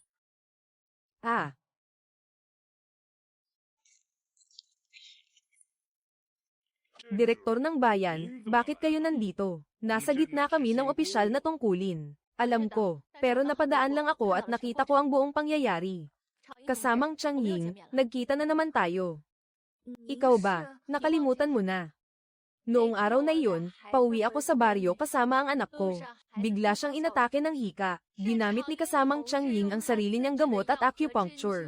Iniligtas niya ang buhay ng anak ko. Nakita ko mismo ang galing niya sa medisina. Napaka-kritikal ng sitwasyon noon. Ngunit mabilis at maayos niyang naresolba ito. Paano mo masasabing iligal ang ganitong doktor? Pero wala siyang lisensya sa panggagamot. Mahalaga ang lisensya. Pero mas mahalaga ang kakayahang magligtas ng buhay. Kung ganun ang sinasabi mo, hindi ba dapat nating pigilan ang pagkamatay ng tao sa harap natin? Sa totoo lang, ang dahilan ng pagpunta ko dito ay upang anyayahan si kasamang Changying na magtrabaho sa ospital ng aming distrito militar. Kailangan ng ospital ng distrito militar ang ganitong klaseng talento. Kasamang Changying, maaari bang magtanong? Handa ka bang gamitin ang iyong kakayahan sa aming ospital? Salamat sa tiwala mo, Direktor Zing. Handa akong tanggapin. Ngayon siya ay isang espesyal na talento sa aming ospital ng militar. Lahat ng profesional na kilos ay ginagarantiyahan ng aming ospital ng militar. May mga tanong pa ba kayo? Wala naman. Isa lang pala itong hindi pagkakaintindihan. Sige, aalis na kami.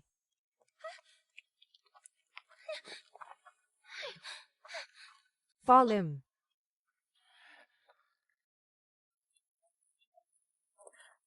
Direktor Zing. Talagang lubos po akong nagpapasalamat sa inyo sa pagbibigay ng pagkakataong ito sa akin. Pero napagdesisyonan ko pong kumuha ng college entrance exam. Papasok po ako sa medical school gamit ang sarili kong kakayahan, at makakakuha ng lisensya bilang doktor. Magiging propesyonal at marangal sa pagpasok sa trabaho. Sigurado ka na ba? Narinig ko kasing mahirap makapasok sa medical school. Napag-isipan ko na, ang taas ng pangarap mo. Kung kailangan mo ng mga materyales para sa review, lumapit ka lang sa akin. Oo. Ako, na isang magaling na estudyante ng medisina sa ika-21 siglo. Magtitake ulit ng college entrance exam. Baka sa oras na iyon, mag-agawan pa ang Tsinghua at Peking University para sa akin.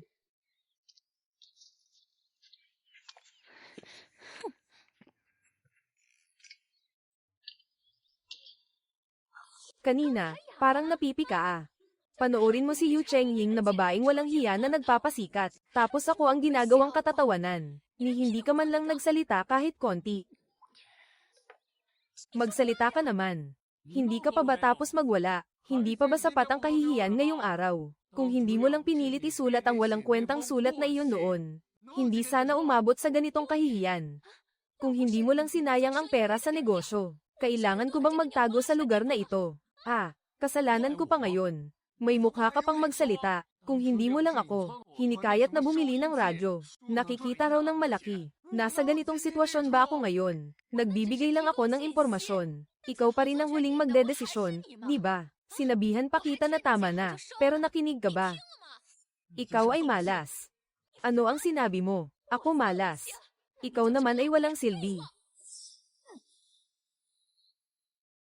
Hindi pwede, hindi pwedeng ganito lang. Pumunta ako dahil siya ang pinakamayaman. Ngayon, pansamantala lang ito. Kuya Dongsheng, huwag ka nang magalit.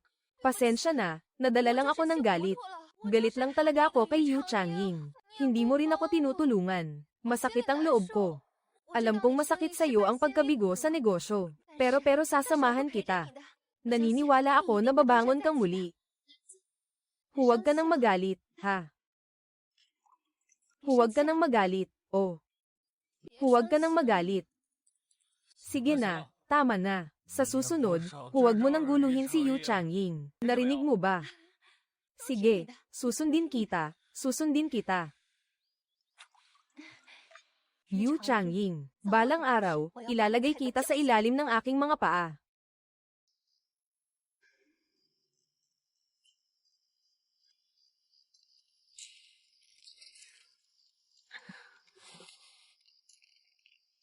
Ngayon, bigla kong nalaman ang tungkol sa kasalanan ng pag-iimbestiga. Ito ay ang dugo ni Yu Ruyan. Tama nga siya. Pero bakit sila napunta sa Dangziang? Kahit na may pagkakataon sa negosyo dito, mga 5 o 6 na taon pa, nagnegosyo sa probinsya at nalugi ng todo, nabaon sa utang. Pumunta ka sa bayan ko, sakto sa baryong ito. Nagtatago sila sa utang. Nakalimutan ko na ang koneksyon niya, narinig ko. Nag-invest siya ng malaking pera sa mga radyo. Tapos biglang dumating ang mga telebisyon at naging uso. Kasalanan nila, napunta sa wala ang lahat. Isa'y matigas ang ulo, ang isa'y may masamang balak, bagay na bagay. Sa ilang buwan na wala ako, ang daming nagbago sa pamilyang ito.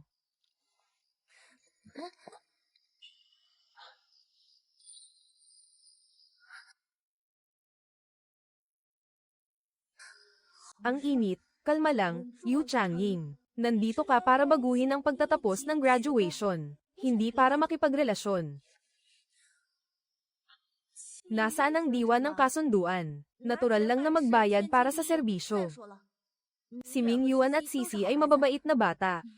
Hindi lang sila. Pati na rin ikaw at ako. Oo.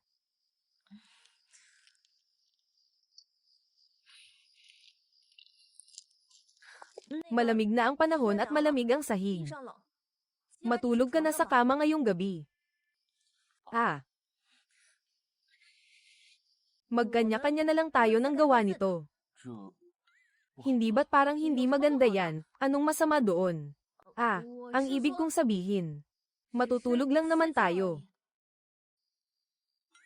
Ikaw talaga, anong kalokohan ang sinasabi mo? Ako na.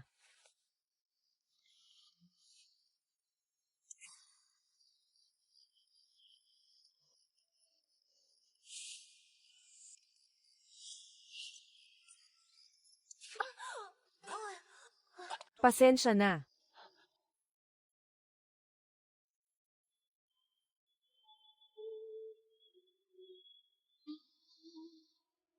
Sandali, ang weird ng atmosphere.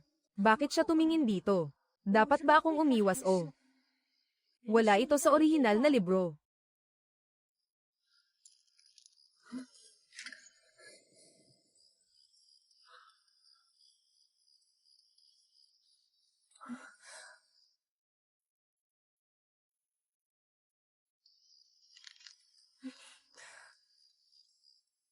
Mama, Mama.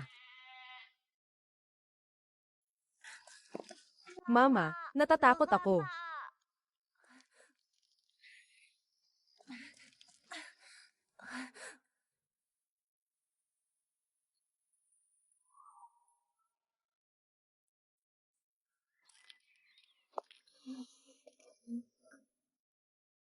Gising ka na. Sakto, kain tayo ng almusal.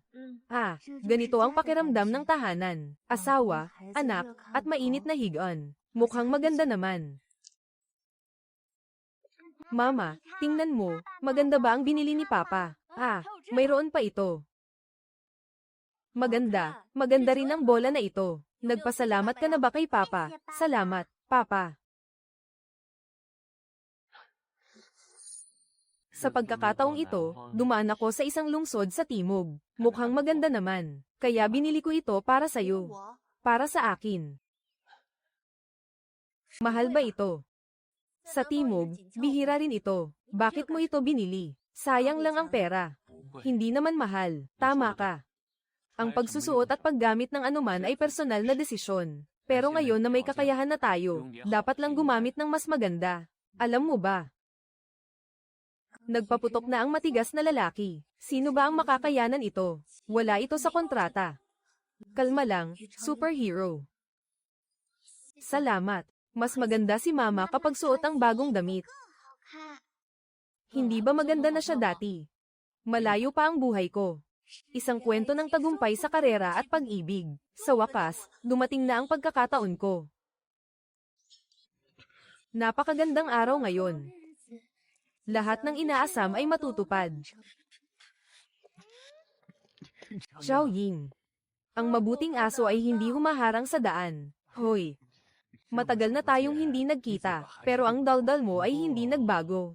Niloko mo ako ng hindi kaunti. Ang payat mo na, mukhang hindi ka naging masaya nang iniwan mo ako. May sakit ka ba? Ano bang pakialam mo kung masaya ako o hindi? Lumayas ka, Xiang Ying. Alam kong may sama ka pa rin ng loob sa akin. Biktima rin ako, kapatid mo ang nangakit sa akin. Ano bang magagawa ko? At saka, may kasalanan ka rin naman. Kung noon pa ganyan ka nakaintindihin, hindi sana ako ganito, ha? Teka, may kasalanan ako pero hindi naman siguro karapat-dapat sa kamatayan, di ba? Bakit mo ako kailangang habulin para patayin? Aba, ano bang sinasabi mo? Wala ka namang dahilan para magkamali ng akala sa akin. Hindi ba't binibigyan kita ng pagkakataong magbago? Hindi naman kailangan. Salamat sa di mo ako pinakasalan. Kung hindi mo pinili si Yuroyan noon, baka hindi ko nararanasan ang magandang buhay ko ngayon. Alam ko naman na ginagawa mo to para inisin ako. Nagpapapayat ka, nag-aayos, nagpapaganda. Hindi ba para isang araw ay lumitaw ulit sa harapan ko at makuha ang atensyon ko? Sige, aaminin ko na nagsisisi ako, ang isda ay parang tabako. Talagang mahirap ito. Ano ba talaga ang tingin ni Yanzu? Qin Dongsheng, makinig ka. Hindi na kita gusto. Wala ka ng halaga sa akin ngayon. Pakiusap, umalis ka na sa harapan ko, Tia.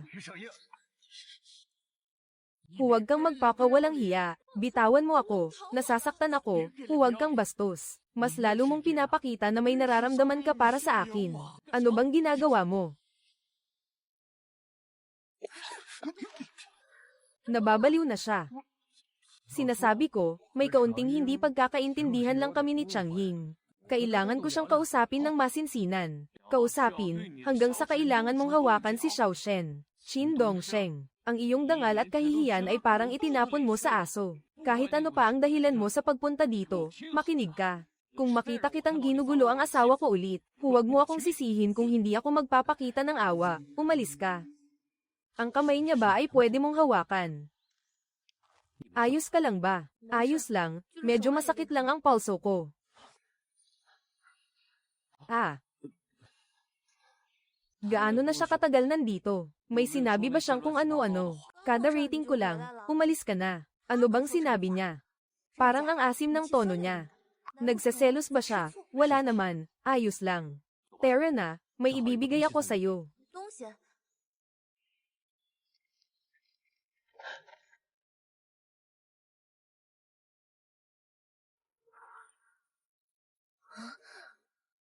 Gusto mo ba ng bisikleta?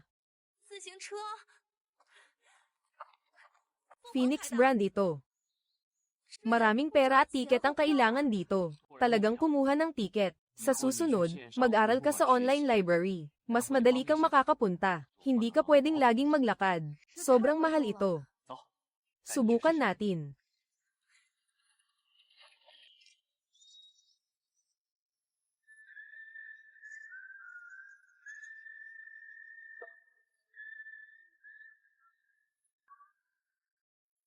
Phoenix 26 ba ito? Bago ba ito? Luong Ying, ang galante naman ng asawa mo. Luong Ying, ang swerte mo naman, ang ganda ng bisikleta mo.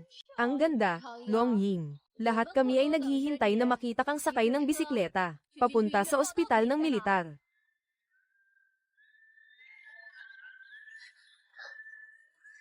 Ha. Ha ha ha.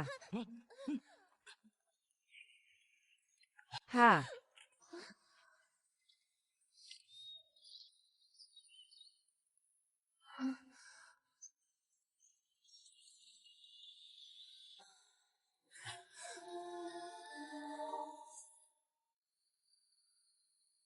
Umuwi na tayo. 是你嗎？手執鮮花的一個，你我曾在夢期待。 Mahal mo ba ako? Sa baryo, kamakailan lang nilang sinimulan ang sistema ng responsibilidad sa kontrata ng pamilya. Gusto kong magkontrata ng lupa. Magkontrata ng lupa, HMM. Kapag may lupa na tayo, makakapagtanim tayo ng mas maraming pagkain. At magnegosyo ng kaunti. Magandang ideya ito. Bakit hindi pansinin ng iba ang lupang iyon? Sa totoo lang, kung papagandahin, bagay na bagay ito sa pagtatanim. Parang yung lupa ng mga katutubo, na kalaunan ay napatunayang napaka-fertile. Pwede kang magtanim ng kahit ano. Kailangan natin itong madaliin. Sige, bukas pupunta ako sa opisina ng barangay para mag-apply. Tingnan mo ito, malapit sa tubig. Sa hinaharap, napakadali ng pag-inom at irigasyon. Mukhang maganda rin ang lupa. Kung ayusin ng mabuti, siguro magiging maayos ito. Ate, bayaw. Ang galing naman. Nanunood din kayo ng lupa. Anong ginagawa mo rito? Ako. Syempre, nandito ako para ayusin ang lupa ng pamilya namin. Shen Yun. Kayo rin ba ay nandito para tingnan ang lupang ito? Nako, talaga namang hindi ito sinasadya. Yung nanay ni kung sino man, taga-baryo rin natin. Ang lupang ito, naibalik mo na sa kanya. Kapitan, hindi ba't napag-usapan na natin ito kahapon? Hindi ba labag ito sa patakaran? Anong patakaran? Ang nanay ni Ruyan ay taga dito sa ating baryo bago siya ikinasal. Kaya si Ruyan ay maituturing na kalahating taga-baryo natin. Syempre, unahin natin ang sarili nating mga tao. Kami pa ba ang nagiging sobra? Bakit naman ibibigay sa inyo? Nako, ate, bayaw. Huwag niyo akong sisihin na nauna ako. May tamang unahan at kasunod naman, di ba? Kung talagang gusto niyo ang lupang ito, paano kaya kung ipasama kayo ng kapitan ng barangay para tumingin sa ibang lugar? Basta itong magandang lupa, amin na ito. Ha ha ha ha ha ha ha. Si Shen Yun ay talagang matigas. Paano kaya kung tingnan natin ang lupa sa silangang bahagi ng barangay? Medyo malayo lang. Tara na. Haha.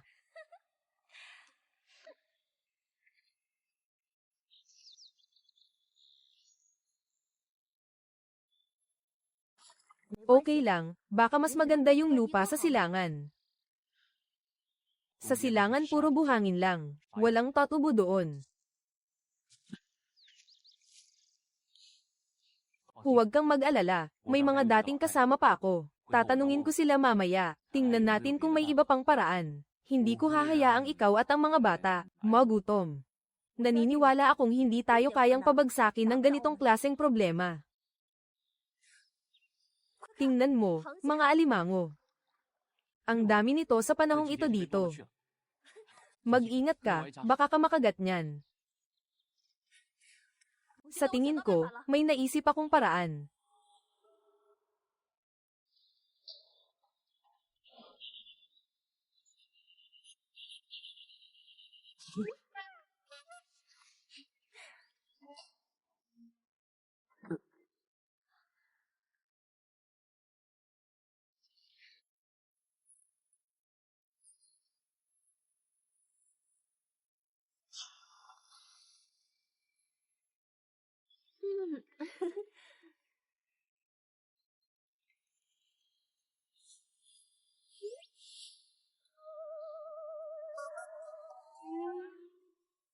Talaga bang nakakain ito? Mama, hindi ba makakagat ng dila ito? Hindi ko pa rin ito natikman. Paano ba ito kainin? Tingnan natin. Mukhang ako ang unang kakain ng alimango.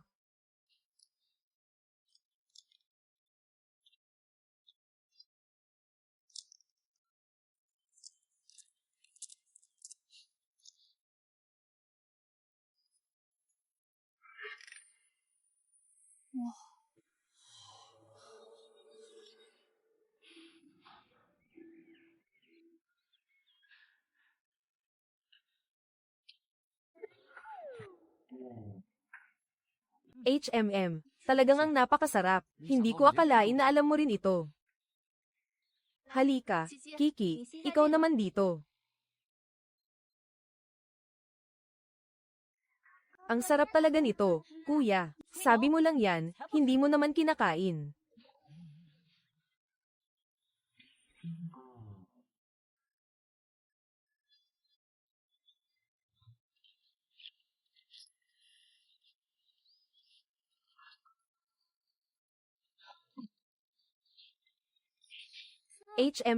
Ang bango. Ang ganda ng laman ng alimango na ito. Sa susunod, magluluto ako. Tapos iimbitahan ko ang mga taga-baryo para tikman. Kung magugustuhan ng lahat, magkakaroon na tayo ng magandang benta.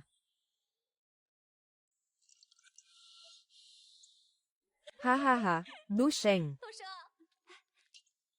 Yu Changying, ang babaeng walang hiya, nababaliw na siya sa kahirapan. Dinala pa niya ang buong pamilya niya sa ilog para manghuli ng mga peste at kainin. Hahaha. Ano bang nakakatawa doon? Tayo kaya. Ito lang ang kinakain natin. Ano bang alam mo? Mas masaya ako kapag mas lugmok siya. Ay, oo nga pala. Yung sinabi ko sa'yo tungkol sa pagmimina noong nakaraang araw. Napag-isipan mo na ba? Hindi mo ba alam na bawal yan?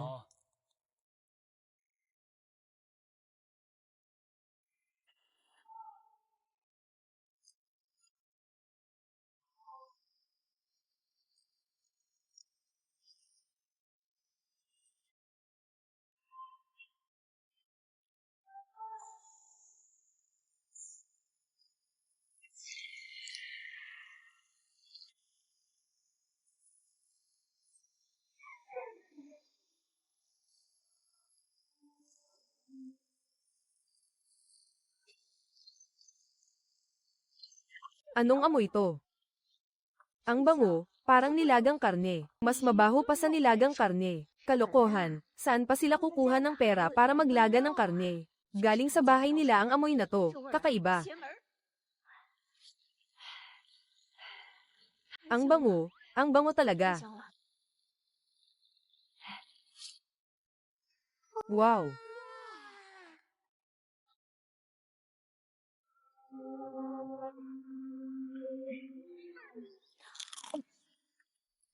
Ma, mas masarap pa ito kaysa noong nakaraan.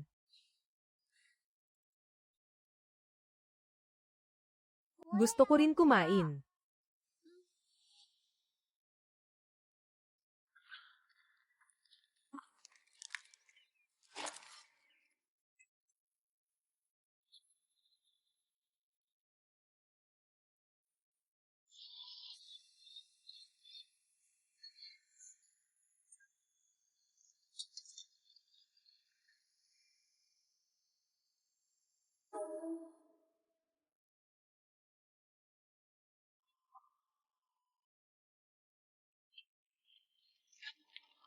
HMM. Halika, tingnan natin kung ano ang ginagawa ni Master. Ano ba talaga ang ginagawa niya? Araw-araw ang bango-bango. Hindi na tuloy makakain ng maayos. Hindi ko alam kung ano ang niluluto niya. Parang mga alimango mula sa ilog. Ang galing, paano kaya niya napapalabas ang ganong bango? Sa maaraw na araw, ano kaya ang niluluto niya? Ang bango nito, grabe. Hindi kaya ito dahil sa mga peste. Ang bango ng bagay na ito, amuyin mo. Ang bango nito, nakakagutom, di ba? Ang sarap ng amoy. Tama na siguro, di ba sabi mo, ipatikim sa lahat para lumago ang benta. Papasukin mo sila ngayon. Huwag magmadali, pakainin mo sila ngayon. Isang kagat lang, ubos na agad. Kapag sapat na ang ating paninda, sila mismo ang mag-uunahan bumili. Doon natin maibebenta sa tamang presyo. Kailangan nilang maramdaman na bihira ang bagay na ito. Na kahit gusto nilang kumain, hindi ito madaling makuha. Talagang malayo ang iniisip mo.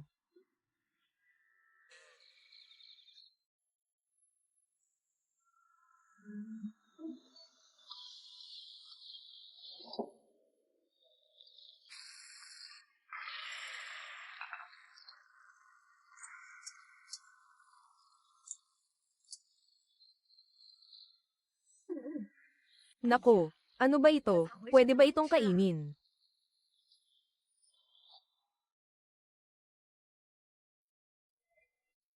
Ay! Wow, mukhang masarap ito. Ang bango naman. Ang bango, sobrang bango. Tingnan mo itong amoy. Sinubukan ko ito kahapon. Ang lanse nito kahapon. Talaga, kahapon nakahuli ako ng ilang uod. Hindi naman ganito ang lasa. Hindi ko alam kung paano ginagawa ang mga ito. Ano ang silbi ng mabango kung ganito? Nilalagay ito sa ilog na may mga dilaw na dahon at ugat ng halaman. Ito ay tunay na peste. Paano mo makakain ng peste? Ay nako, bakit ka lumalapit? Super Ying, hindi naman sa ayaw ka naming bigyan ng respeto. Kaya lang, lahat ng dala namin ay naubos na. Ang lakas mo talagang kumain. Paano kung masira ang tiyan mo? Ang luto kong ito, ang tawag ay piniritong alimango ng harbor style. Sa mga malalaking restaurant sa lungsod, ang isang plato nito ay mahal ang presyo. Hindi naman ito peste. Ito ay kay Kuya Jin. Huwag kayong magpaloko sa kanya. Ang galing niyang magsalita. Sa mga restaurant sa lungsod, hindi ko pa nakikita ang ganitong bagay. Puro ito mga parasito. Siya, si Yu Chan yan, hindi nga makakain ng maayos. Gusto pa niyang damay ang buong baryo sa malas niya. Nako, gusto niya talagang ilagay sa peligro ang lahat. Hindi naman siguro ganito. Ang mga alimainggong ito, araw-araw kong kinakain. Pati mga anak ko, araw-araw din nilang kinakain. Tingnan mo, sino sa amin ang nagkasakit, o Nolison?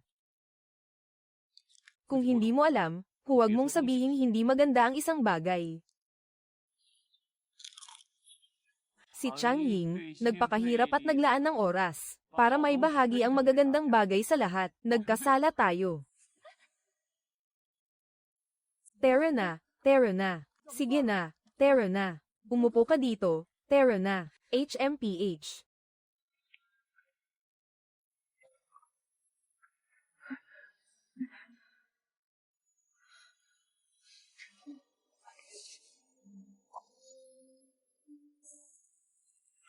Mahaba ang buhay. Ang bango niyan. Pwede bang matikman ito ng matandang babae? Isang maliit na kagat lang. Isang maliit na kagat lang.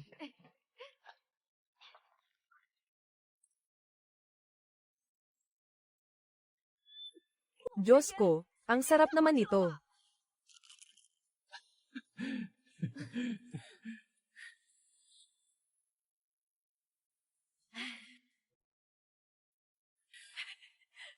Pwede ko bang ipalit ang repolyo? Hoy, bibigyan kita ng ration ticket, bigyan mo ako ng 2, bilis. Liu Tangying, ang galing ng ginawa nyo. Para lang makuha ang mga walang kwentang bagay na ito, pinaalis nyo ang mga alimango papunta sa palayan ko. Malapit ng mamunga ang aking palayan. Ngayon, sinisira na ito ng mga hayop na ito. Bayaran mo ang aking mga butil.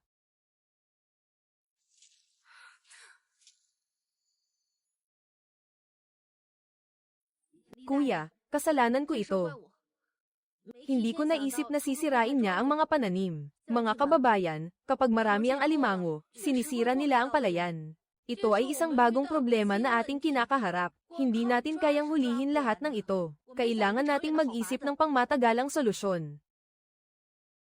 Mayroon akong paraan na makakabuti sa lahat. Tinatawag itong crab farming. Maghukay ng kanal sa paligid ng palayan. Mag-alaga ng mga alimango sa kanal. Kakainin nila ang mga peste at damo sa palayan. Ang dumi nila ay maganda bilang pataba. Makakapagtanim tayo habang pinapataba ang mga alimango. Pwede pa natin itong ibenta ng sabay. Kumita ng doble. Pwede ba to? Kung maniniwala kayo sa akin, ituturo ko sa inyo kung paano pamahalaan. Paano maghukay ng kanal. At saka, si Shion, may kaibigan sa lungsod na may-ari ng restaurant na laging nagsusuklay. Habang nagtatanim tayo, maaari rin tayong mag-alaga ng mga alimango. Bibilhin namin ang bawat isa sa mataas na presyo. Pinapangako ko na ang mga nalugi ngayong taon ay babawiin natin ng doble sa susunod na taglagas.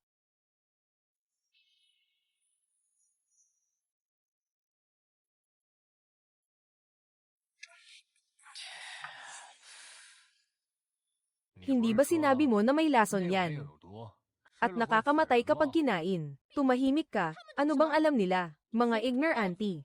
Siguradong gumamit siya ng hindi patas na paraan. Hintayin mo lang. Balang araw, magkakaproblema siya.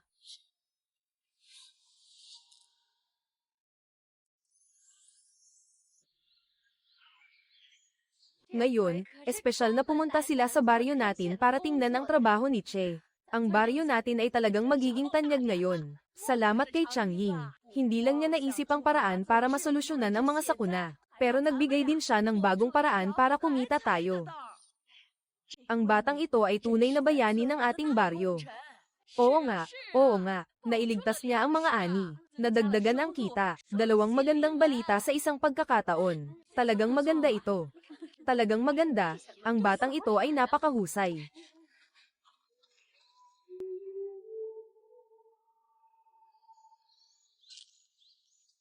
Mga tita, puro kabutihan lang ang nakikita ninyo. Hindi mo ba ito pinag-isipan ng mabuti? Yung alimango. Bakit dati tinuturing na salot? Dahil sa kanya. Dahil sa lason niya. Ah, may lason. Hindi ba, Royan, anong ibig mong sabihin? Di ba sabi nila, siguradong matututo siya ng magagandang bagay. Kung hindi, paano natin maisasagawa ang proyektong ito? Paano siya magiging matagumpay na opisyal? Sabi ng kamag-anak ko na nagtatrabaho sa health department, na ang pagkain ng sobra nito ay maaaring magdulot ng pananakit ng tiyan. Kapag naipon ang mga lason sa katawan, magiging malaking problema iyon. Lalo na't hindi dapat ito kainin ng mga bata. Mahina na nga ang katawan ng mga bata. Nakakaapekto sa paglaki. Oh. Ha, totoo ba yan? Ay naku.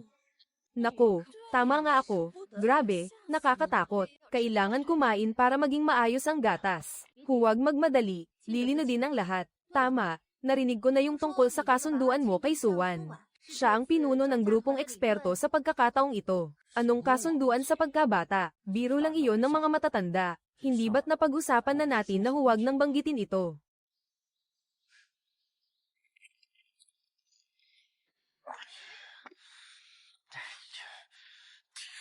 Pinagalitan ng kuya. Paano mo gagawin ang bagay na iyon?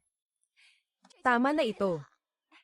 Naayos ko na ang ruta at ang mga tao sa kalsada para sa'yo. Huwag kang mag-alala, gawin mo lang ng buong tapang. Bilisan mo ang kilos mo. Siguradong magtatagumpay. Lumabas ka agad. Sige, pero binabalaan kita. Ilegal ito. Ay, huwag kang mag-alala. Siguradong walang magiging problema. Basta't nagkaroon tayo ng pera. Unahin nating ipakita kay Yu Changying na maganda siya. May mas mahalaga pa akong gagawin. Bukas, dagdagan natin ng konting pampalasa ang magandang araw niya. Heto, kunin mo. Bakit hindi ikaw ang pumunta? Paano kung may mangyari? Anong ikinatatakot mo? Kaunting babala lang, hindi naman ikamamatay. Gusto ko lang mapahiya siya sa harap ng mga eksperto. Sirain natin ang proyekto niya. Tingnan natin. Isipin mo ang reaksyon ni Yu Changying, di ba? At saka, basta malinis ang kilos mo. Sino ang makakaalam na ikaw ang gumawa? Sige. Narinig ko lang kanina, yung dati palang pinilit na kasintahan ng tiyo mo. Si Suwan ay kasama pa rin sa pangkat ng mga eksperto sa pagsusuri. Suwan. Ay nako, ano pang hinihintay mo? Bilisan mo na. Basta't magtagumpay ito, magkakaroon tayo ng magandang palabas. Sige.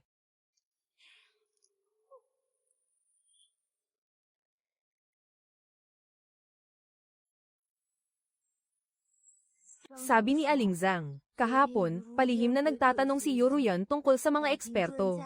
Aling bahagi ng bukid ang titingnan natin ngayon? Nagkakalat pa ng chismis na may lason ang mga alimango. Pakiramdam ko may binabalak siya ngayon.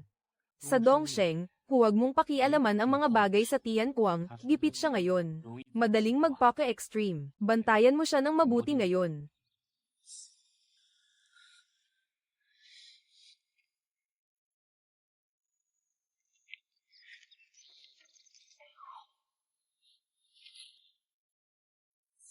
Tian Masheng, anong ginagawa mo?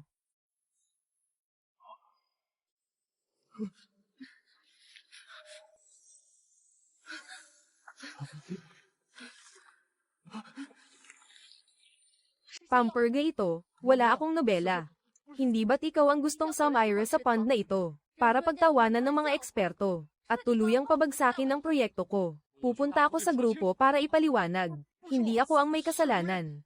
Siya ang may kasalanan. Siya ang nag-utos sa akin na gawin ito. Siya rin ang nagbigay ng gamot sa akin. Sabi niya, basta maibalik ko ang paa ko sa'yo. Napahiya ka sa harap ng mga eksperto dahil dito. Hindi ako. Hindi ako.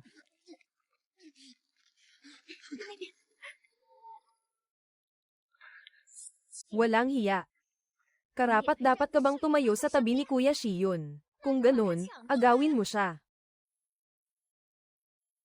Hindi mahalaga kung sino ka o sino ako. Ang mahalaga ay kung ano talaga ang gusto ko. At pareho tayong galit sa iisang tao.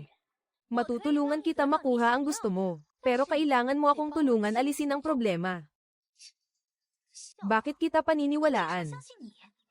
Dahil alam ko kung bakit pinagtatawanan si Kapitan Tai. Mas mahalaga ang kanyang ina. At alam ko kung anong klaseng manugang ang gusto niya. May isang nakamamatay na kahinaan si Yu Changyin. Hindi siya nakapag-aral ng matagal. Halos hindi siya marunong bumasa at sumulat. Basta tama ang pagkilos. Hindi lang siya mapapahiya, kundi makakamit mo rin ang gusto mo. Ang galing mo namang magtimpi. Hindi bagay si Yu Changyin kay Kapitan Chi. Ginamit niya ang pandaraya para makamit ang tagumpay. Kung ako ang tatanungin, ikaw lang na isang tunay na dalaga. Ang bagay kay Kapitan Chi. Kayong dalawa ang perpektong magkasama. Magaling kang magsalita. Pero, bakit mo ako tinutulungan? May asawa na siya. Pero inaakit pa rin ang bayaw niya. Kung hindi, hindi ako pupunta sa ganitong lugar. Ngayon, basta makita ko siyang malas, kahit ano papayag akong gawin. Paano mo ako tutulungan?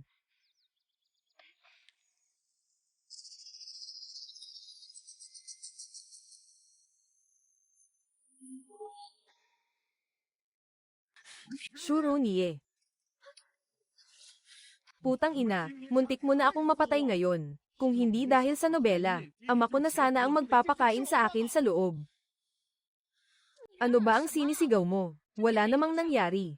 Sinong nagsabing clumsy ka? Kahit itong maliit na bagay ay nahuli ka pa.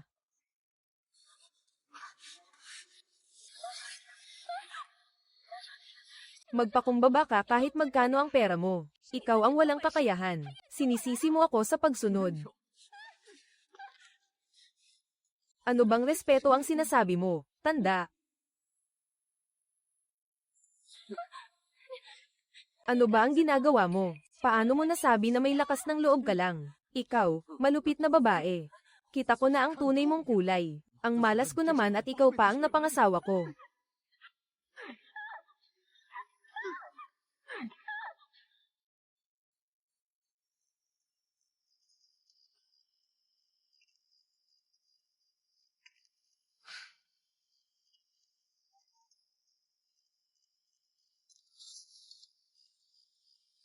Pagod na ako sa buong araw. Uminom ka ng tubig at magpahinga muna. Malapit na itong matapos. Kailangan pa itong isuot ni Ming Yuan bukas. Ang batang ito, kapag naglalaro, hindi tumitigil. Napakaayos ng resulta ng pagsusuri ng grupo ng mga eksperto. Lubos silang nasiyahan sa ating eksperimento sa palayan. Talagang nasiyahan sila. Mukhang sa hinaharap, magiging abala tayo.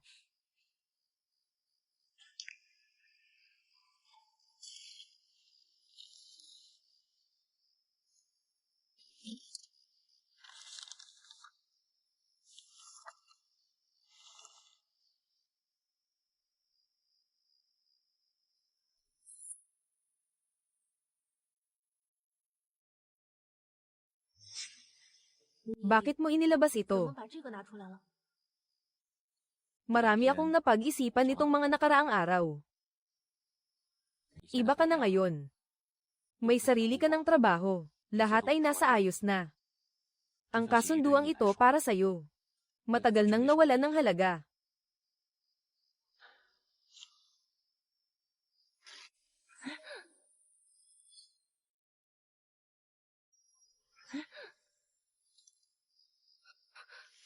Anong ginagawa mo?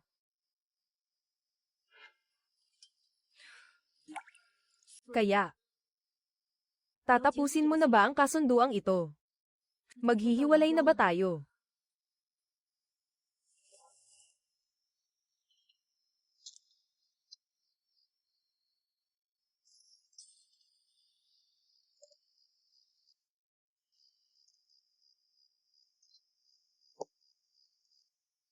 Iniwan ito sa akin ng lola ko. Bago siya pumanaw, sinabi niya sa akin, kapag nakatagpo ka ng taong makakasama mo sa buhay, at nais mong makasama habang buhay, ibigay mo ito sa kanya. Nagsimula tayo dahil sa kontratang ito. Pero matagal na siyang hindi karapat-dapat sa iyo, at pinahihirapan ka na rin. Salamat sa pagdating mo sa pamilyang ito, sa pag-aalaga kay Zixi at Ming Yuan ng mabuti. Salamat din sa iyo. Ginawa mong napakainit ng malamig na bahay na ito. Matalino ka at matapang. Mabait ka, ikaw ang pinakamabuting babae na nakilala ko. Kaya,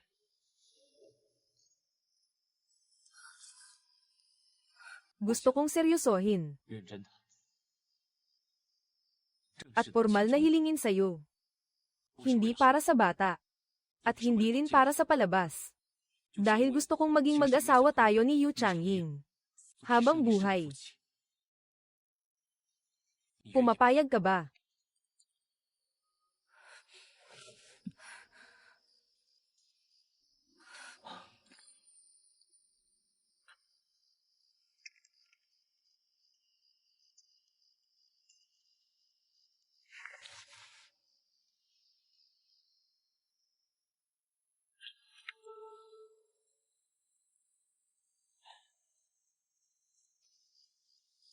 Babalik ka na ba sa hinaharap mo? Ikaw. Kailan mo nalaman? Noong dumating tayo sa paaralan ni Dong.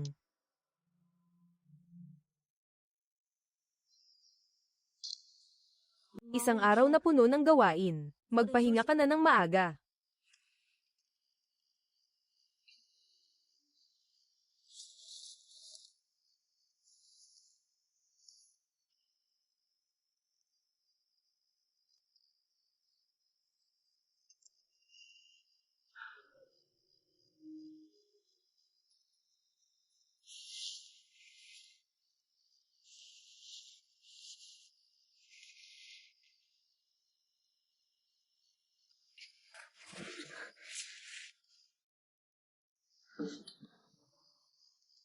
Anong ginagawa mo? Hindi ka ba nilalamig?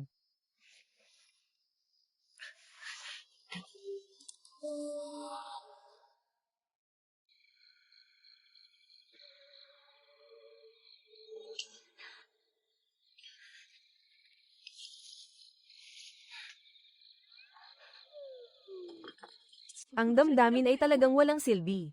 Parang putik na hindi maiaangat. Walang kinita na pera. Puro problema lang ang dala. Hindi pwede. Hindi ko na kaya itong laro na ito. Hindi pwede ang pag-ibig na ito.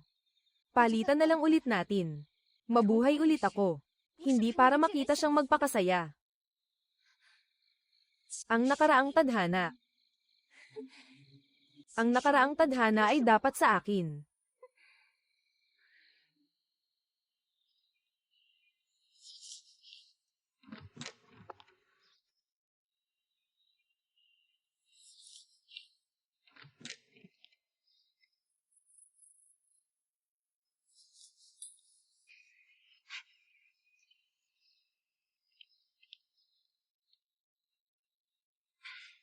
Tingnan mo siya ngayon, ang ganda ng buhay niya. Inaalagaan siya ni Chin Shiyun ng mabuti. Kung maghihintay ka pa, magkakaanak na sila.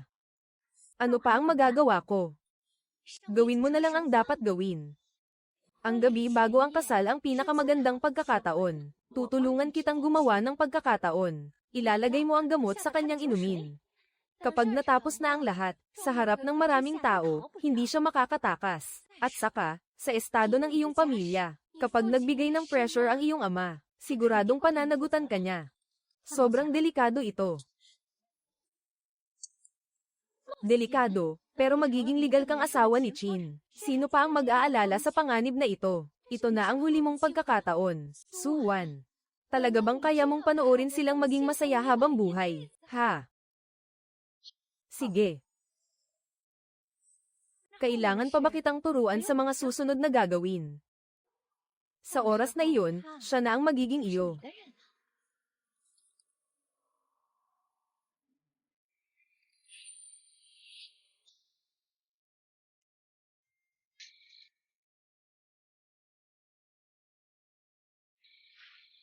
Bigla akong kinausap ni Yuruyan ngayon. Pasensya na sa nangyari dati. Pinilit talaga nilang imbitahin tayong kumain. Nakipagkita pa ako kay Suwan kanina.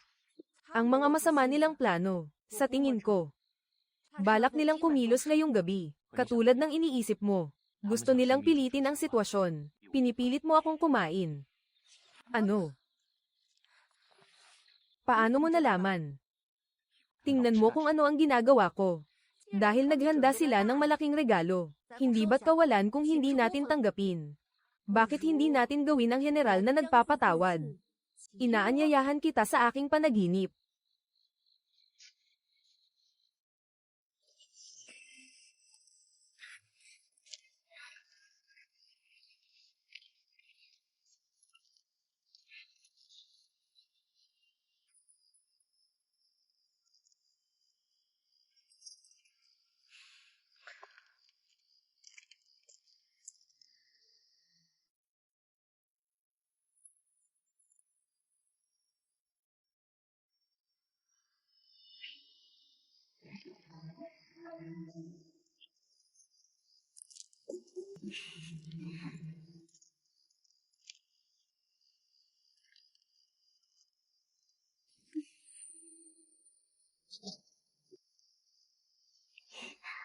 Kuya Sumpa, huwag mo akong sisihin. Dahil sobrang mahal kita. Pagkatapos ng gabing ito, akin ka na.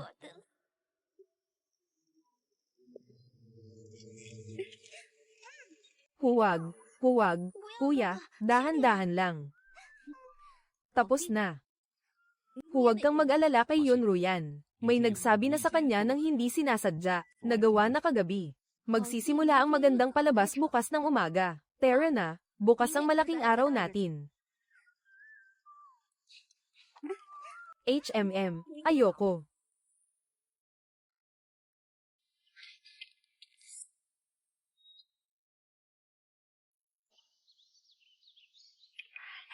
Uy, mga tito at tita, halika kayo. Anong nangyari? Bilisan nyo at makinig.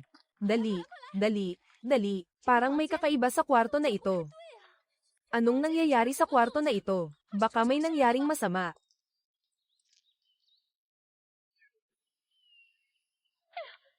Ate, bakit mag-isa ka lang dito? Nasa bagong kwarto sila. Nakasara pa ang pinto ni Bayaw. Nako, ate, ngayon ang pinakamasayang araw mo. Hindi kaya si Bayaw ay may ginagawang kalokohan sa loob? Hindi naman siguro. Si Kaching ay napakamatuwid na tao. hindi ba't mas mabuting pumasok na lang tayo? Baka may nangyaring masama talaga. Oo, naku, siguradong may nangyari na.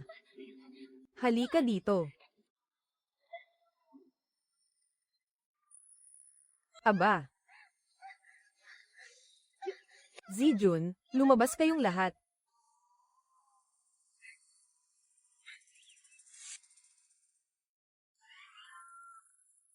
Ano bang nangyayari sa inyo? Bakit nandito ka? Bakit nandito ako? Tongsheng. Suwan, kayo. Bakit kayo nandito sa kwarto ng kasal ng ate ko? At ganito pa ang ginagawa ninyo? Sobrang nakakahiya naman ito. Paano ninyo nagawa ito sa ate ko at kay tito? Ha? Hindi ba ito sina Chin Dongxi at Suwan? Paano sila nagkasama? At dito pa sa bagong bahay, nakakahiya talaga. Nakakahiya talaga. Talagang kasalanan ito. Kung hindi dahil sa kalokohan mo. Talagang kalokohan ito. Ikaw talaga ang walang hiya. Anong ginawa mo sa akin? Sinira mo ako. Kalokohan, ikaw naman talaga. Ikaw ba at ang tsako ang may problema? Walang hiya kang babaeng makapal ang mukha. Ikaw ba at si Yun Ruyan ang uminom ng tsako para saktan ako? Sinungaling ka, ikaw ang gumawa ng maruming bagay na yan. Tapos isinisisi mo pa sa akin. Binabato mo pa ako ng kasalanan mo. Suwan. Magsabi ka ng totoo. Ganoon ba akong klaseng tao? Ruyan. Kung ang ideya na ibinigay mo sa akin ay galing din sa'yo. Sinabi mong siguradong walang palya. Ikaw. Sinabi mong basta sirain ang kasal ni Yu Changying. Si Qin Shi Yuan ay magiging akin. Niloko mo ako, puro kalokohan. Nagawa mo na ba? Ruyan, ikaw na malupit na babae. Gusto mo akong ilagay sa alanganin. Diyos ko, ano nangyari? Kalma lang. Chin Dongsheng, Suwa. Bakit ka nagkakagulo sa silid ng kasal ko? Pinsan. Tama na, mga kababayan. Ngayon ang pinakamasayang araw ko. Huwag nating hayaang masira ang kasiyahan dito. Oo, tama. Pasensya na, mga kababayan, napahiya kayo sa aming alitan sa pamilya. Nakita na ng lahat ang buong pangyayari. Kahit na malapit na tayo. Kung gusto pa rin ninyong sumama, pakiusap, pumunta kayo sa loob ng bakuran. Ako at si Changyin, lubos na nagpapasalamat. Kayo.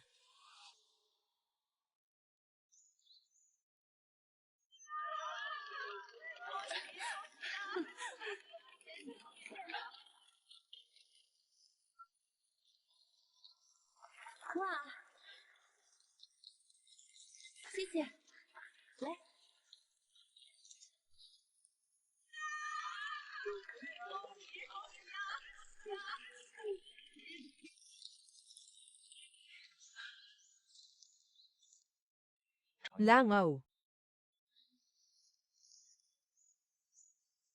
Ito ang iniwan sa akin ng mga magulang ko.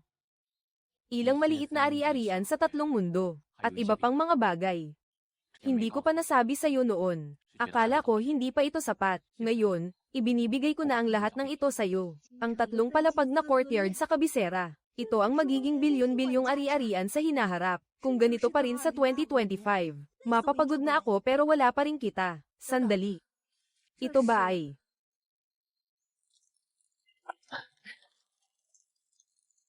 Sa ngalan ng organisasyon, formal kong inaanunsyo, na si kasamang Qin Shiren ay napagbintangan lamang. Lahat ng maling paratang ay nalinaw na, dahil sa kanyang kontribusyon sa silangan. Sa panahon ng iyong pananatili, ipinakita mo ang kahusayan at katatagan. Kaya ikaw ay na-promote. Binabati kita, Qin Shiren.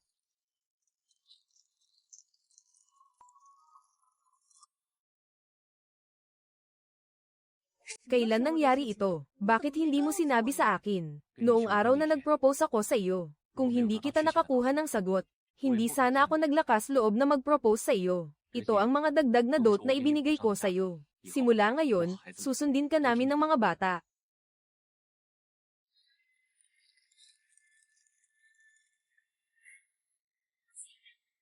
Lahat ito ay peke. Lahat ng ito ay dapat sa akin. Ako ang tunay na asawa ni Qin Shi Yuan. Ito ay akin. Lahat ng ito ay akin. Lahat ng tao dito. Ibigay mo sa akin. Ito ang akin. Ang lahat ng ito ay bunga ng aking nakaraang buhay. Ibigay mo sa akin.